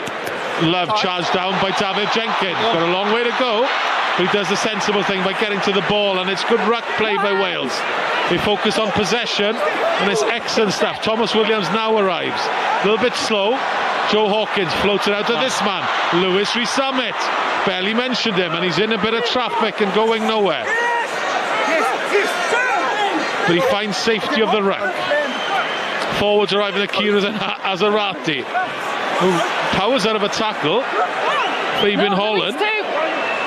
Two phases and kick here from Wales. Lewis Rees-Summit gives chase. The ball's going to land just outside the 22. It's into red hands, and it's David Jenkins. Second big contribution in a minute for him. Snappy ball, and Wales can go. Tane Plumtree takes it to the line, goes into Scott Barrett. He's lifted up in the air. No illegal tackle, play on, everything's fine. Wales on the 22. Principality Stadium finding his voice. Max Llewellyn drifts. Dubbies over to Tom Rogers, who's in a hat-trick. On a hat-trick, Tom Rogers has scored 3 tries against the All Blacks. Would you believe it? He was only selected due to Josh Adams' suspension. And whatever Tom Rogers achieves in his career, he can say he scored 3 against New Zealand. And more than that, his teammates can say they are still in this game. And again, it's that combination of Max Llewellyn and Tom Rogers. Just watching the replays, David Jenkins charged down the goal, Wales in that position. Dan Edwards, it's a great pass to Max Llewellyn to put Max on the overs. And again, it's a simple 2v1, and Tom Rogers finishes it off. Lovely step for his left foot. Playing some good stuff, isn't he? Oh, it was fantastic, wasn't it? It was that overs line from Llewellyn. Just totally beats Rieko Ioane. Got him on the outside to pick off a 2-on-1. Conversion is a beauty from the Jared Evans angle. Successful 3-point game. Right. I need to see you clearly come off, okay? I think it's Joe Hawkins throws that ball to Max Llewellyn. That's a worldie. Yeah, nice place. 2 passes in that phase of play, isn't it? From left to right, and then that pass then from right to left. And once again, from the restart, Tane Plumtree fluffers his lines. He bumped into Tom Rogers and knocked it on. Interception in midfield by Joe Hawkins. Referee is called back for an advantage. Oh, again, that's a long advantage again, I think. Considering, it's a knock-on. They've moved the ball 2, 3, 4 passes.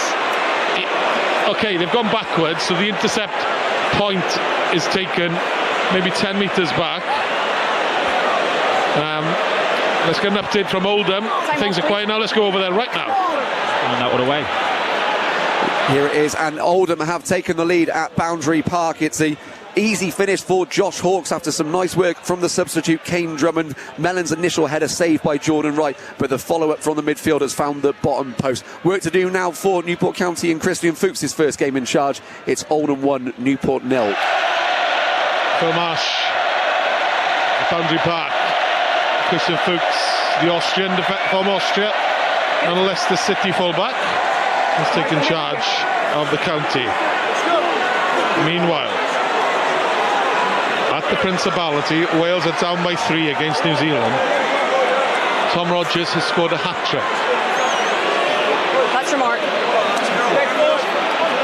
On other occasions, I say it would count to nothing if Wales don't win. It's not the point against New Zealand. Square.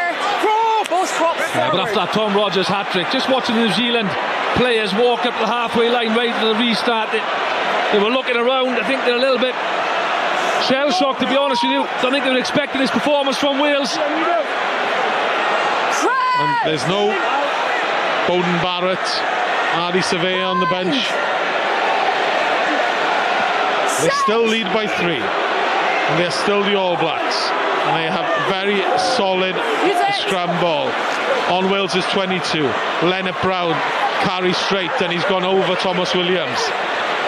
Over the gain line, round the corner comes Satiti. Satiti is about 18 metres out now. Same way they come through Fabian Holland. Alex Mann almost turned it over. He came in from the side. They'll play on. Williams, 3 metres far touchline, 10 metres out from the try line. His partner in the front row is Tosi. He's stopped by a couple of forwards. Now, Pack again not getting much change from Wales. If All Blacks go back left, it's forwards in the defence for Wales. Williams again with a carry. Harry Deeves scrambling across and trying to slow down possession. Parker, Dewi Lake competing at the breakdown. Ball kept alive by the All Blacks. Principality Stadium echoing its voice. Satiti carrying into Joe Hawkins and Dewi Lake. Places it back. Leonard Brown steps back inside. Wales are defending from outside in, and it's effective for the time being. Phase after phase for the All Blacks. This time is Karipi. Wales backwards, competing and stabilising so far. Now they whip it out wide. Great hands, Jordan to Caleb Clark. Clark against Blair Murray. And Murray is a shadow because Clark has just run straight through him. Straight over him. And Murray stays down. But Clark's second. And the All Blacks lead is stretched again. And once again, Wales are missing tackles. Yeah, once again, I thought the organisation was good. We looked relatively comfortable, probably getting a little bit narrow. Just having a look back at this. 2-3 passes, put some on the outside. It's superb hands to put Caleb Clark through on a one-on-one, but still that cover is there. No system can survive missed tackles, and you know, I thought the organisation there was fantastic. Caleb Clark just bumping red jerseys. Yeah, I think you're right, Delvey. I think it was Joe Hawkins who got a little bit tight, which exposed Max Llewellyn then, and just you've got to watch the power of Caleb Clark, the way he just runs through Max Llewellyn and then over the top of Blair Murray. It's difficult to defend. Big man against a small man in that amount of space. Hang on. Forward pass perhaps. There's a knock on the ground, I think, is it? By New Zealand on the floor. Well, hang on. So on-field decision is try. Just looking to see if there's a knock on. Has just flagged a knock on. Yeah, it's coming now, just working to get the angles for you, Holly. I'm going to show you a knock on by New Zealand. The crowd will tell you. That's at the base. It's a Leonard Brown, is it? With a carry, it sort of spills out from beneath Plumtree's legs, and the look of sheer panic on Leonard Brown's face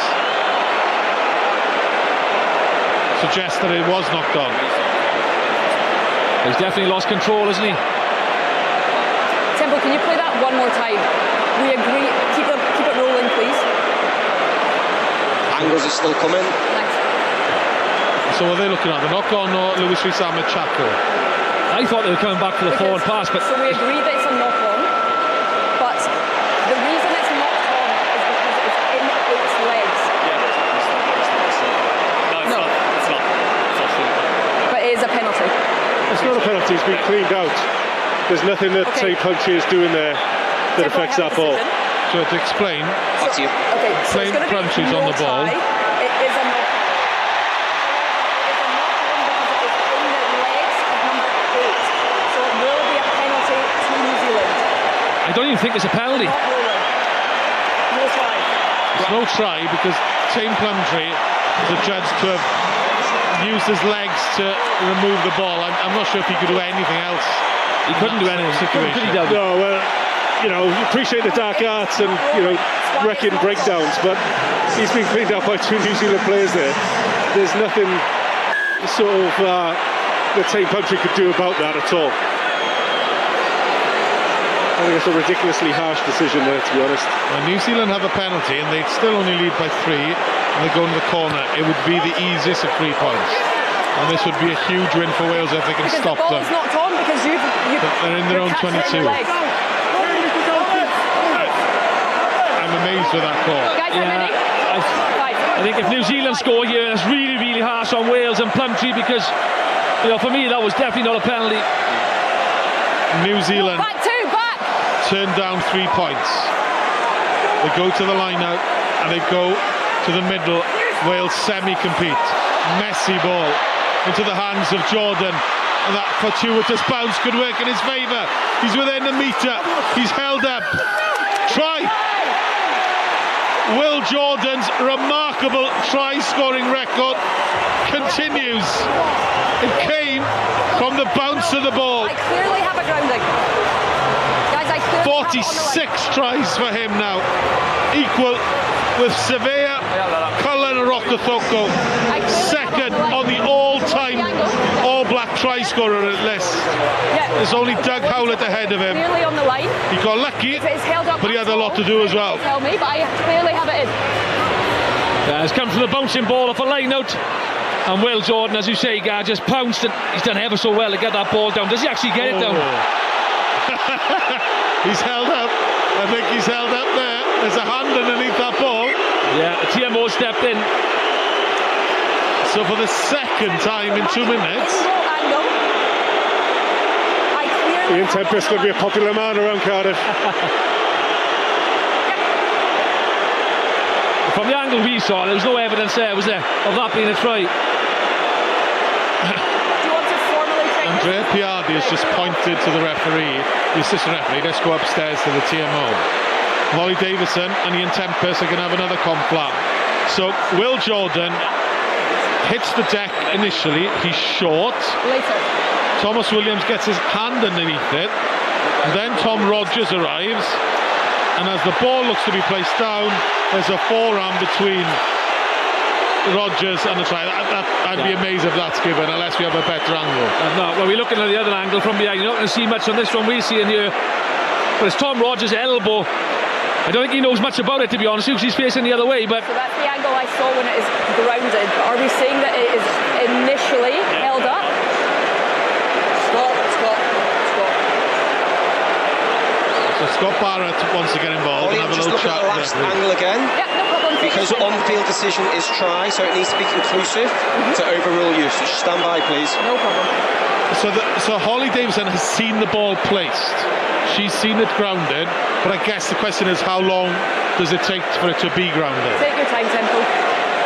So Will Jordan is held up initially, he rolls, he wriggles, and then is held up and then eventually gets it. The second angle might well lead them to think that it's a try, if given, I suggest. how long can you keep trying to get that ball down? It's initially held up, isn't it? Yeah. With the on-field decision of try, we lose the ball under bodies, so I don't always have the ball in view, so stick with your on-field decision.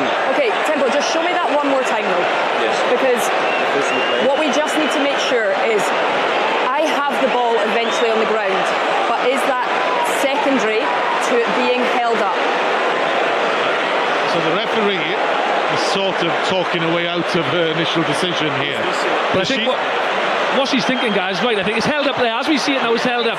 Then he has another pop at it, and he tries to get it down. So I don't think it's a try for me. Subsequently, because the bit when he's held up is actually his second attempt as well, because he's rolled. Yeah, you've also got New Zealand players piling into the back bit, so Barrett, the rest adding weight. By the time Holly Davidson would have seen that ball might have been mislodged, but I think Tom Rogers has done a fantastic job between him and Tom Williams to hold that up.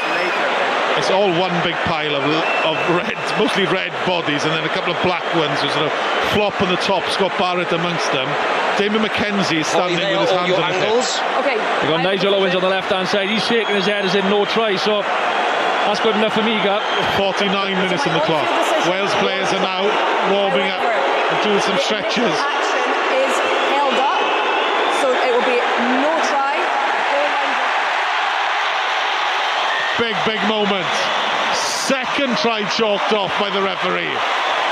And the All Blacks, 14 of their players who have been stood in their own half for what must have been 5-6 minutes, now have to jog up into Wales's half. Damien McKenzie was the sole representative in black, stood near to Wales's try, ready for the conversion, a conversion he will never take.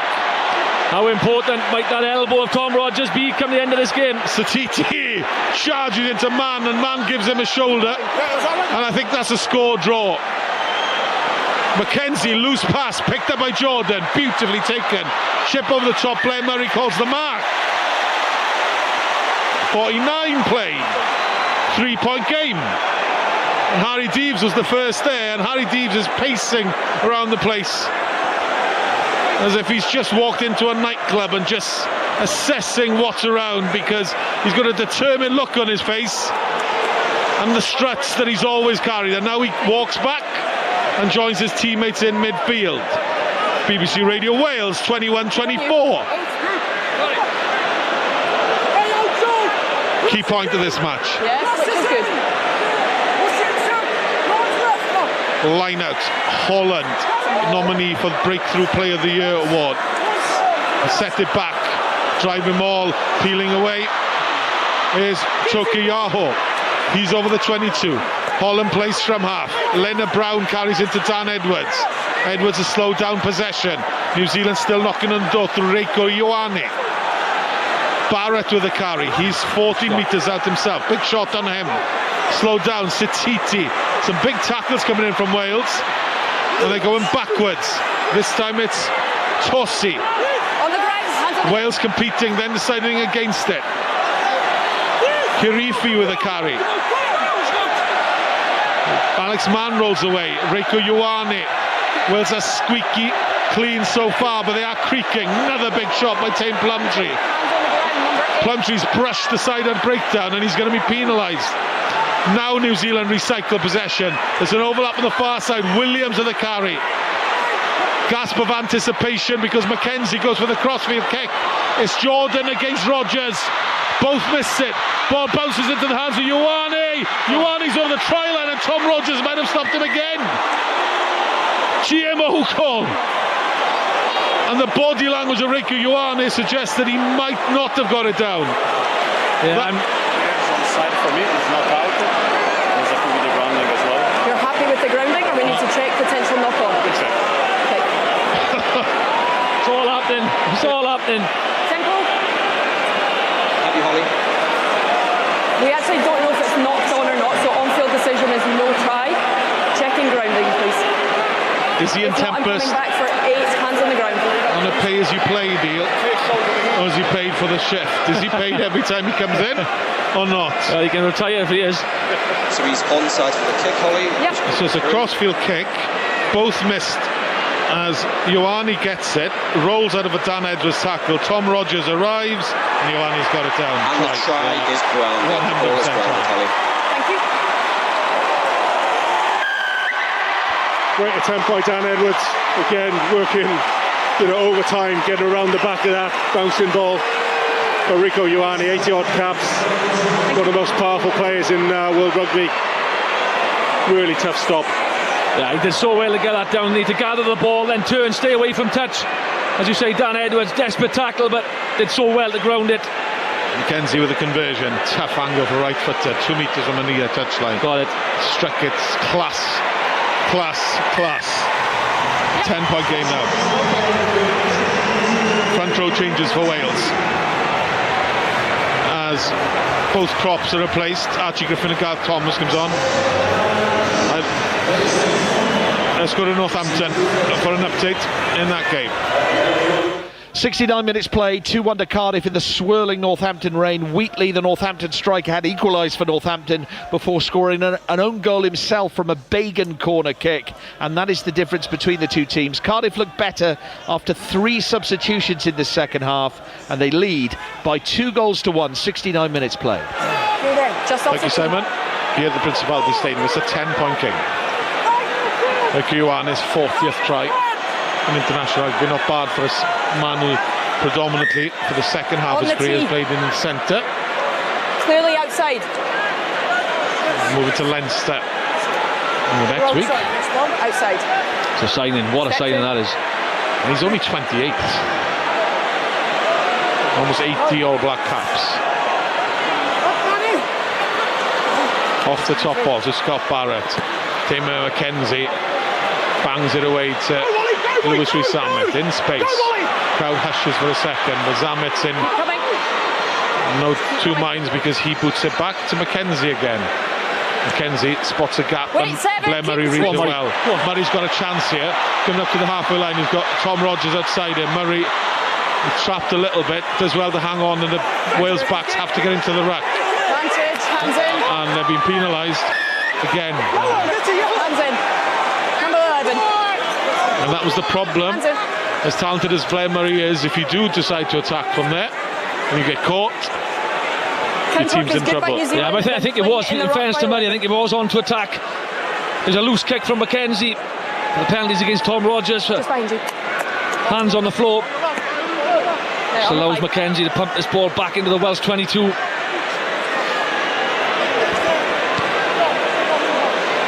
Wales have two uncapped players on the bench. Seville Rees comes on. A Barber replacement. Guys, how many? How many? We do feel that Tane Plumtree in particular has been on the referee's radar.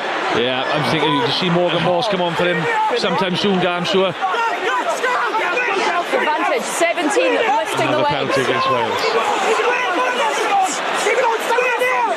Nick Tompkins is warming up for Wales. New Zealand looking to strike, perhaps, to make this gap sufficient enough to secure the victory. Wales now suddenly just looking a little bit more leggy and tired as they defend in their own 22. Still playing advantage. Knock on, back we come. Tosi knocked it on. This is the warning, is it? You're put on a warning in the first half for discipline. You're back on that warning now. It has to improve, Dowie. This one is for 17, lifting the legs in the line out. Have a word, the next one goes. Okay. Just hold, please. Nick Tompkins van command. Dewi Lake offers instructions to his teammates. Nick Tompkins sporting a handlebar moustache. Substitutions? As the All Blacks really empty their bench. They got 3 players coming on for them.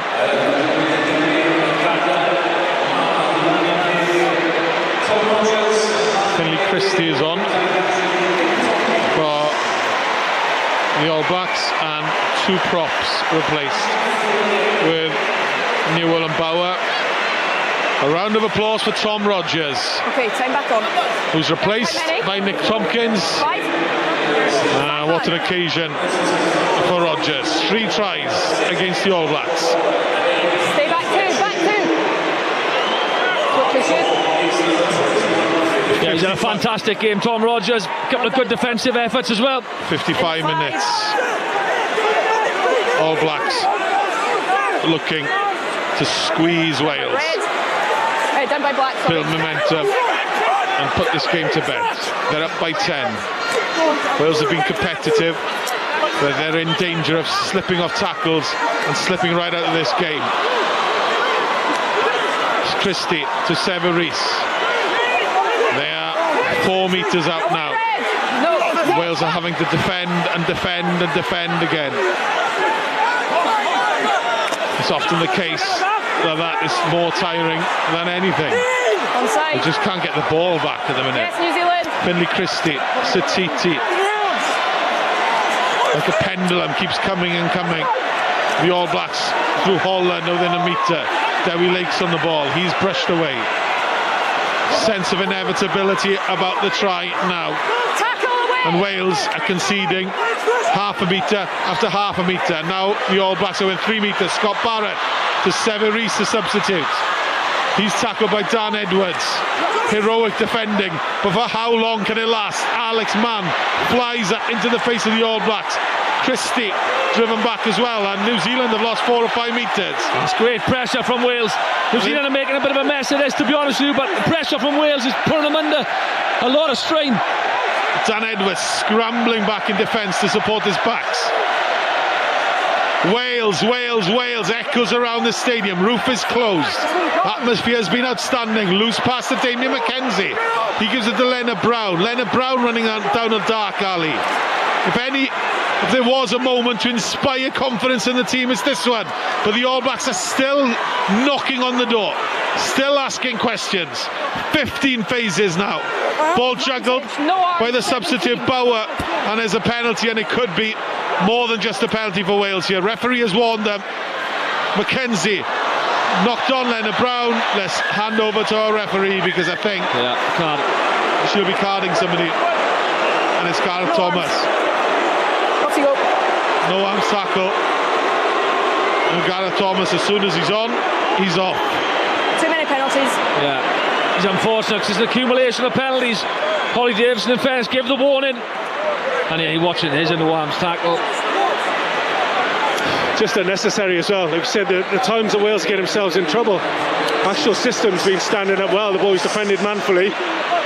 Gareth Thomas is just going to wrap there, trust himself, chase through. Do you know what's quite nice about that whole decision is the referee has not gone the TMO, given him a yellow card, and everyone's gone, yeah, that's the right call. Yeah, certainly, you know, the last one and lifting the leg of the line-out was Gareth as well, so just frustrating after such a good defensive set from the team. No, you're not.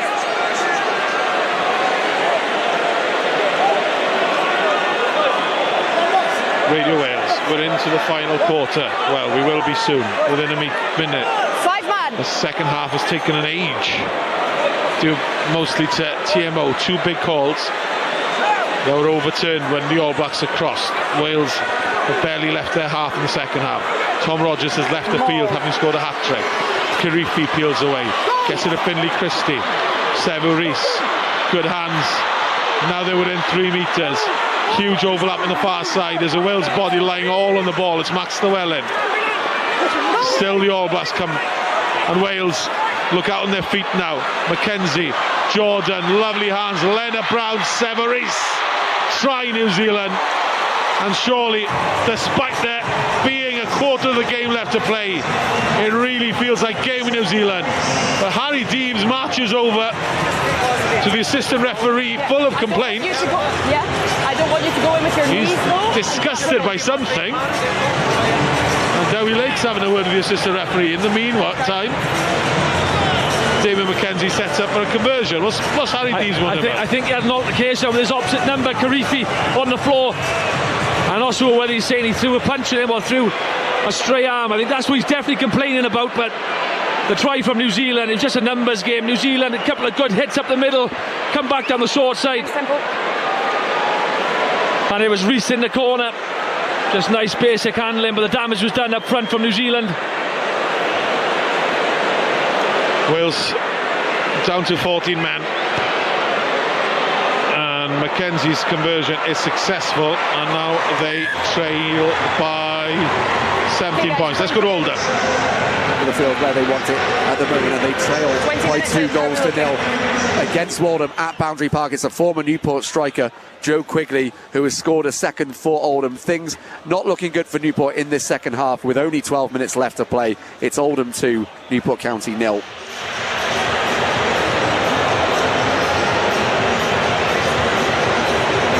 Thank you, Phil. 7 minutes left of this yellow card. The Wales players are trudging back slowly to halfway. And that's partly down to the fact that they're looking to kill as much time as possible, Gareth Bell. Yeah, smart, you know, just take a little bit of sting.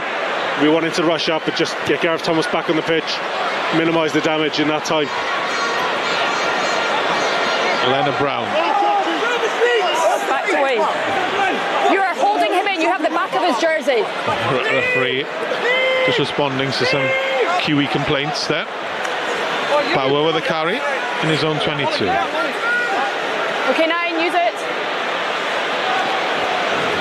Hold in front, Black. Mackenzie goes to touch, finds touch, and a bit of respite for everybody. Don Edwards, socks down to his ankles. 68,388 here in the stadium.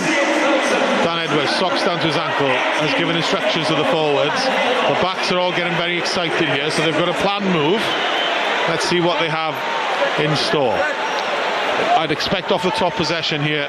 Yeah, you've got Deeves and Plumtree outside Dan Edwards, so expect to hit that. Here we one go. of those two.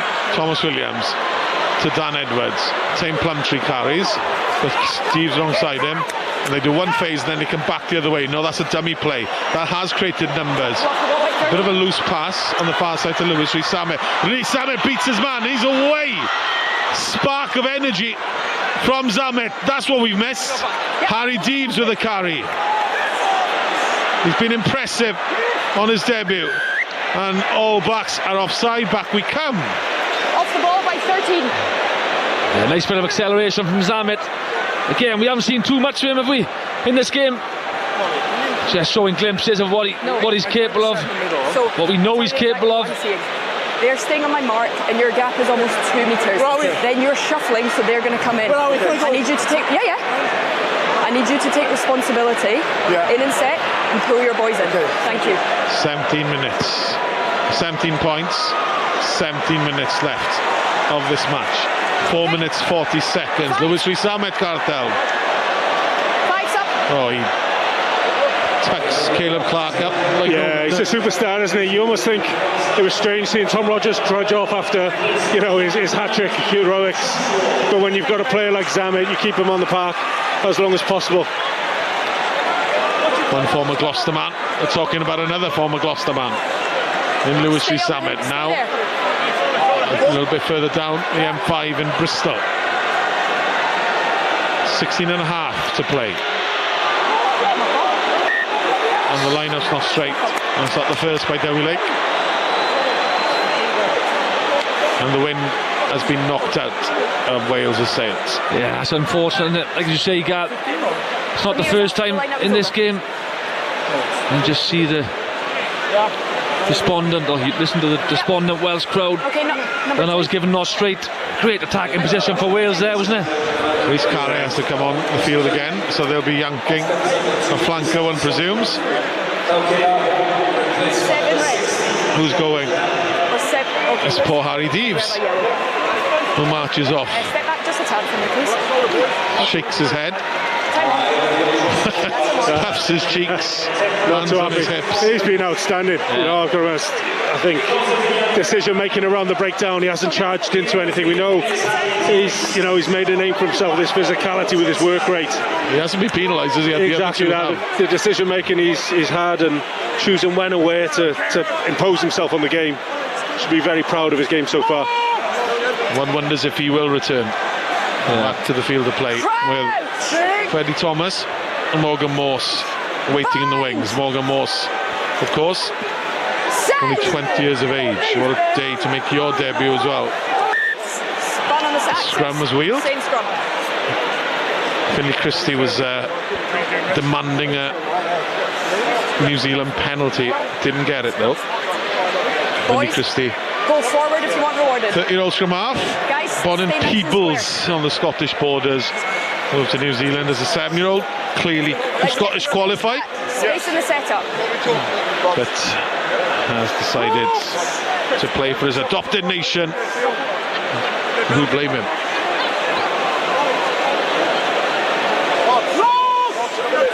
(38-21) at the Principality. 5 tries to 3. All 3 for Wales through the hands of Tom Rogers. A hat-trick against the All Blacks. New Zealand putting pressure on the Wales scrum, who pops up, and the referee points skywards in the direction of the All Blacks players and announces a penalty. And with 1 minute 40 seconds left of the yellow card, Wales just need to kill off the clock. Yeah, and they've been doing that in fairness, but just the sting has just come out of this game the last 5 minutes, isn't it? 38-21 now to New Zealand. 14 minutes to go. Is there anything left in Wales? It's been a fantastic performance. Still to come. Ireland, South Africa. Who do you fancy now, gentlemen? It's hard to see past South Africa, isn't it? Yeah, I think the depth they've built, haven't they? They've just been steamrolling everyone at the moment. 14 men. I think keep 15 on the pitch will be interesting. France, Australia. France. Yeah, France. Was that a question? No. I was just noting fixtures more than anything. England, Argentina, be an interesting one. I'll give you the football scores in Wales shortly. Meanwhile, Rieko Ioane crosses the gain line and the halfway line, right in the centre of the pitch. In Mackenzie, Will Jordan has been given a huge shot by Tame Plumtree. That was right on the border between high and not high. Everyone seems happy with it, so that's a good legal shot, and Plumtree's up again, and he puts one on Scott Barrett. Going through work, Plumtree, although he's taken a bit of a knock there and he's walking around. That ball goes well high from Mackenzie. It's taken by Sebo Rees. 50-50 call, just going in favour of the All Blacks, who just look a little bit fresher here. And Wales, not for the first time, just slipping off those tackles. Dan Edwards had come up and that ball went over his head. Another penalty.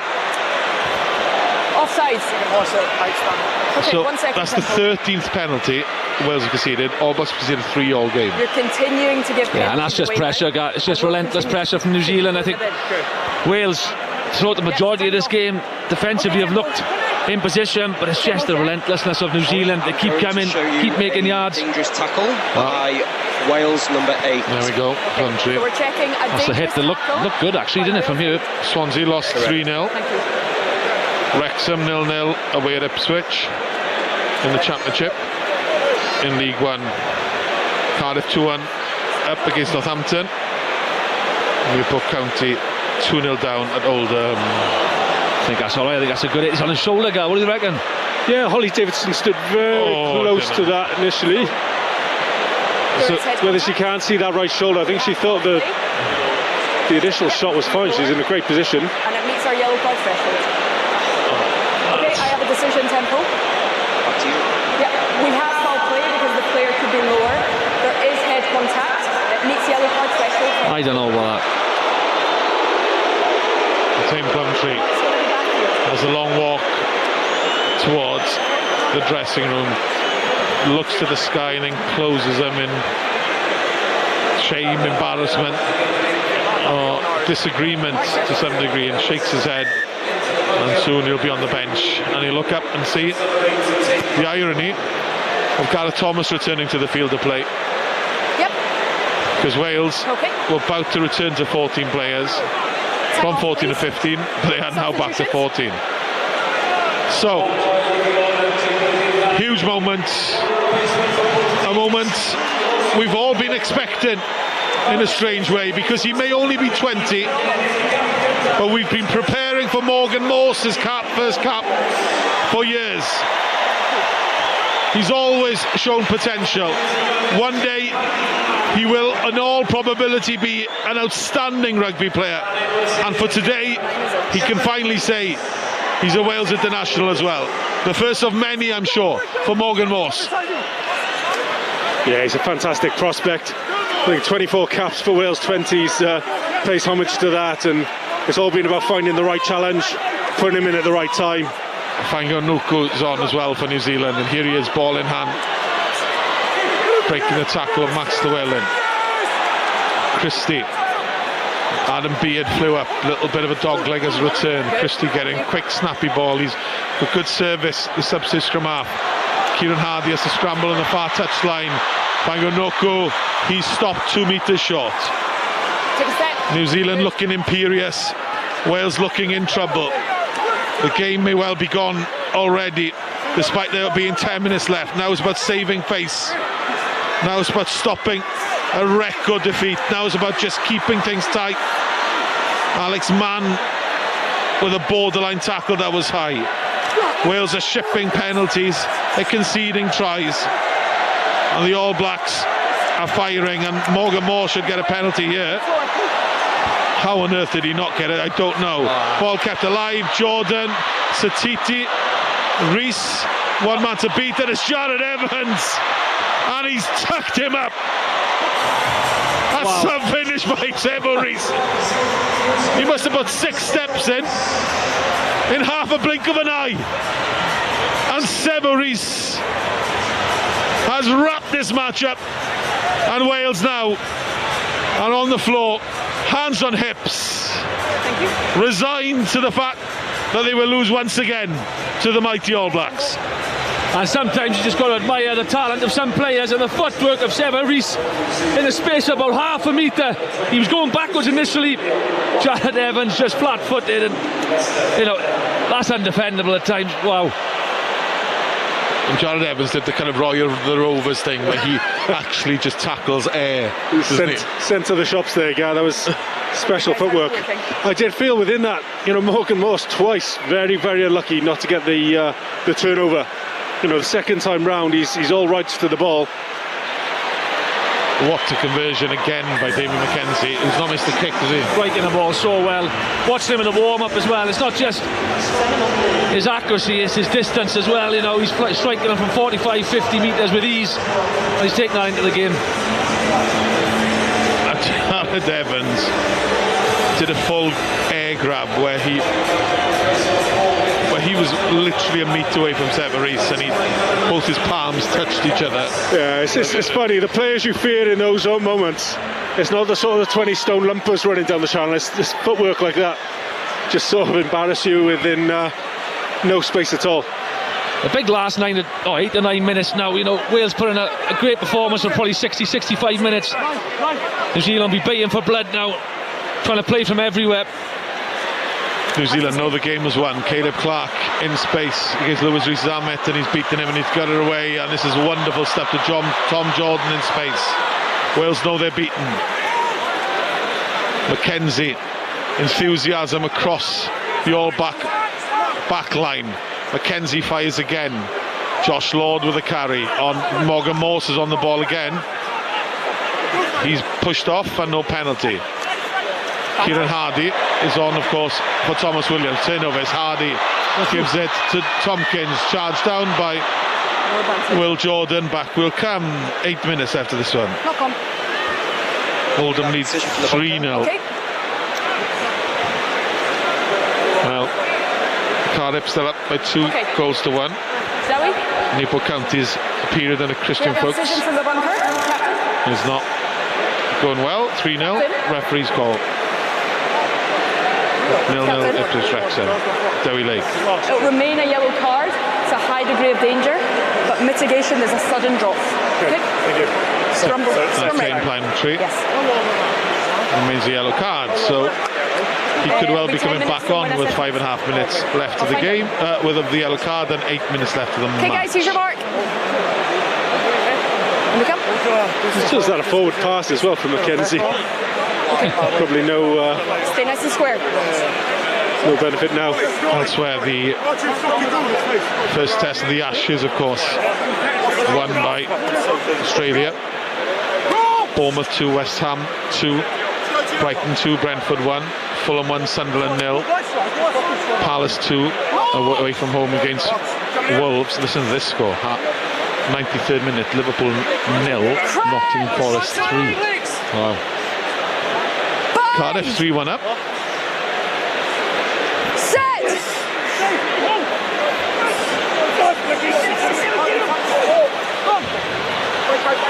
Wales through Jared Evans to Nick Tompkins.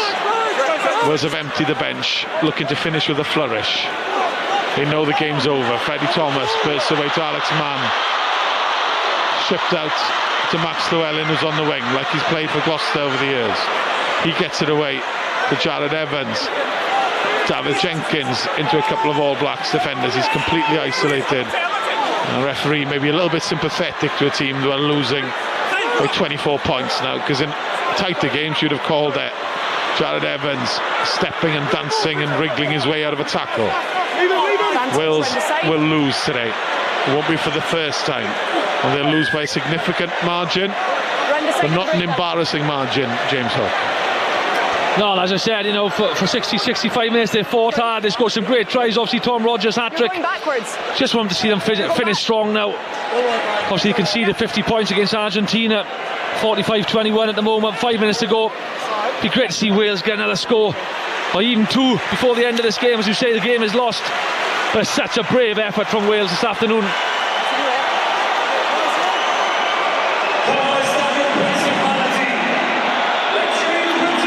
0-0 between Ipswich and Wrexham. The game is over. Welcome, listeners in the north. here at the Principality Stadium. There'll be no history making from a Wales point of view. No history changing from a Welsh rugby point of view moment. The All Blacks will not be beaten in Cardiff. I wouldn't go as far as to say it's a heroic defeat. Somewhere in between, maybe. Yeah, it's been a lot of pride restored over the last couple of weeks, and again, I think we were fearing this game, seeing what was on the horizon with the All Blacks coming in. But there's been some fantastic performances in a red jersey today. Wales looking for a fourth, hoping to inspire the loudest cheer of the afternoon. 68,000 at the Principality Stadium. Kieran Hardy digging for it in the 22. Jared Evans into Mines, finds Nick Tompkins. Untidy possession for Hardy to search for. Morgan Morse to Dewi Lake. A nice little touch by Morse on his international debut. Hardy to Archie Griffin. Wales again looking to score a fourth here at the Principality. Dewi Lake with a carry. Away 20. Wales have given as good as they can today. They will not taste defeat,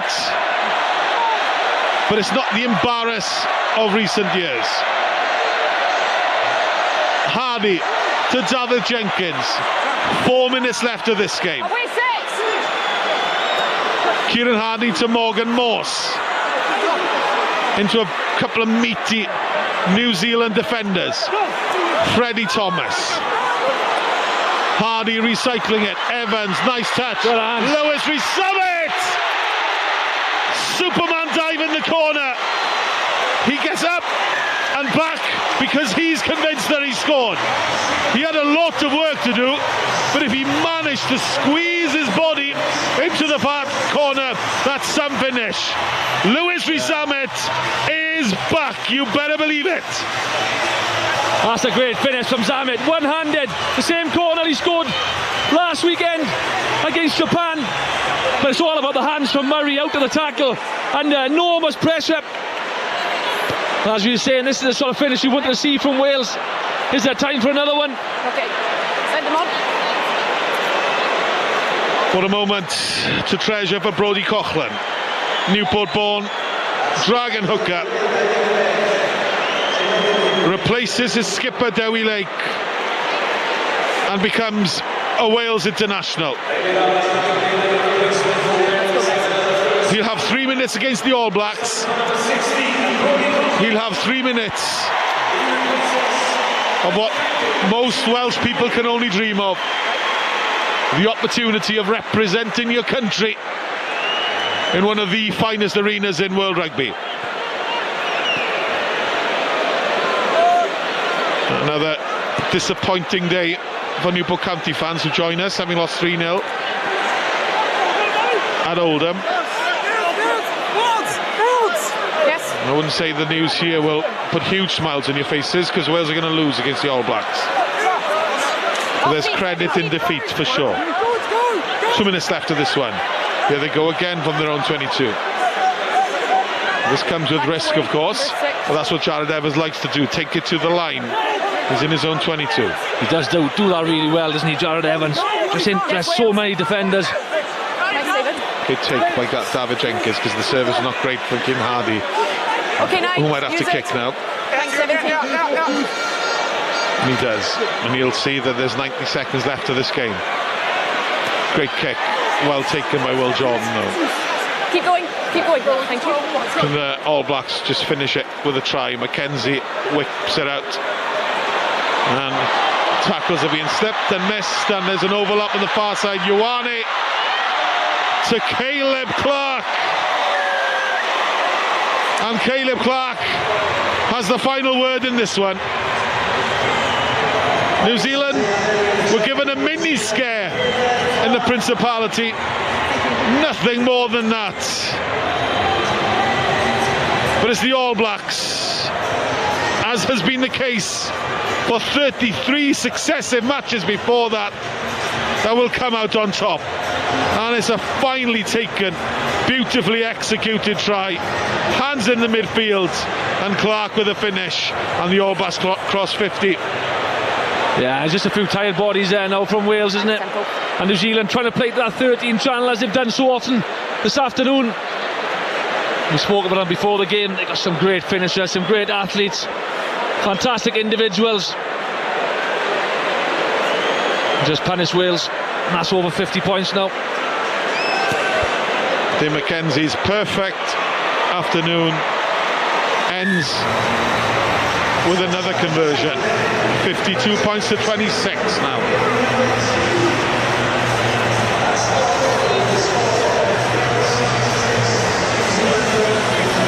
Yeah, Wales finally back up to full complement. Plumtree back on. A lot of damage done with those yellow cards. 38 tests between both nations. New Zealand will have won 35. Pass is good. Oh, lovely ball out to Lewis Rees-Zammit. Shows his legs. He's not going to pass though. Why should he? Because he can bump defenders out the way. Mackenzie. Clock is red. Final action of this game. A try would bring a huge cheer. Wales are beaten, but they have not thrown in the towel. Harry Deeves, on the occasion of his first cap. 68,000 supporters have not gone anywhere. Crossing in the field, referee will call a penalty, and the All Blacks can get it off the field and settle this one. James Hogg. Yeah, it's crossing from Morgan Morse. New Zealand are gone. Taken quickly. Oh, it's intercepted by Lewis Rees-Zammit. Oh, what a pass by him behind his back to Tame Plumtree, but it did not go to hand and it spilt out. And now surely Wales scored a try, do they? Holly Davidson, not 10. Not 10. Number 7. Never back 10. And it's against Harry Deeves. And Steve Tandy, right to the death, checks his notes. And Severis takes it and boots it off the field. Final whistle. Wales gave everything, but the All Blacks had enough. They had more than enough. Bravery from the red, but brilliance ultimately from the black. Wales fought, they competed, and they got tries. But they certainly, deep down, could not beat New Zealand. New Zealand too strong, too sharp, and in all honesty, too complete. There's still a mighty gulf between the All Blacks and the men in red. A Tom Rogers hat-trick for his team, certainly a highlight. Lewis Rees-Zammit score in the far corner, but ultimately Wales could not live with All Blacks intensity. And the final score, Wales 26, New Zealand 52. And it goes the way that many thought it would go in the end. Although actually, when Tom Rogers went over for that third try of his, quite early in the second half, I don't think many inside this stadium would have seen New Zealand putting 50 plus points on Wales here today. But that is what they managed to do through that power and that determination and that strength. Just the slightest glimpse at history on what that long-awaited win over New Zealand might look like. But in the end, the agony goes on. 72 years and counting since Red beat All Black. The fondest feeling tonight will belong to Tom Rogers, won't it? On another day, had Wales been able to repel the mighty, powerful waves of All Black attacks, he might have been a hat-trick hero, the man who inspired a historic victory. But it is 34 successive defeats now for Wales against New Zealand. But plenty of positives and a bit of hope going into South Africa next weekend, and maybe beyond that, the Six Nations as well, as the stadium now begins to empty. It went flat, the air went out of the ground, didn't it, midway through the second half, when it became apparent to the fans and to the players, it seemed as well, that Wales were not going to win here today against the All Blacks. And in the end, James Hook, even with 12 changes, New Zealand just too strong, too powerful, irresistible. Yeah, and it's as we thought, as you said, Hunty, and you know, I think Wales have such a brave performance, and I think you mentioned there, probably the last 25 minutes, New Zealand just started to turn the screw. It was a couple of tired bodies out there for Wales. You know, they kept fighting towards the end, but it just probably had a little bit too much power for us. But, you know, that first half, and as you say, that Tom Rogers hat-trick, when he went over for that hat-trick, it was 21-24, and he thought, here we go, there's a bit of a game on our hands, but, you know, probably a little bit of indiscipline allowed New Zealand to get themselves back in the game. But, you know, it was a lot better performance than last week, and, you know, next week we've got to keep building on this. Now, we can't go back again next week. We sort of set the bar in that first 40 minutes. We need to bring that again next week. Yeah, they kept saying on the big screens, bring your Hoyle. Well, there's plenty of Hoyle and Callon, heart and grit wasn't there today, and maybe just a restoration of pride, really, Gareth. Not just today, but last weekend as well against Japan, when they did win. Yeah, I'd agree with that, Ian. I thought the atmosphere tonight was fantastic. Today, sorry, was fantastic. Just, you know, the crowd were right behind the team, and I think that 65 minutes, you know, as a Welsh team that truly deserved it, they actually fueled a lot of that with their work rate, their work ethic, the sort of physicality and defence. But just getting on the wrong side of the referee. You see, Holly Davidson, she had warned us. Those 2 yellow cards just proved, you know, really, really decisive.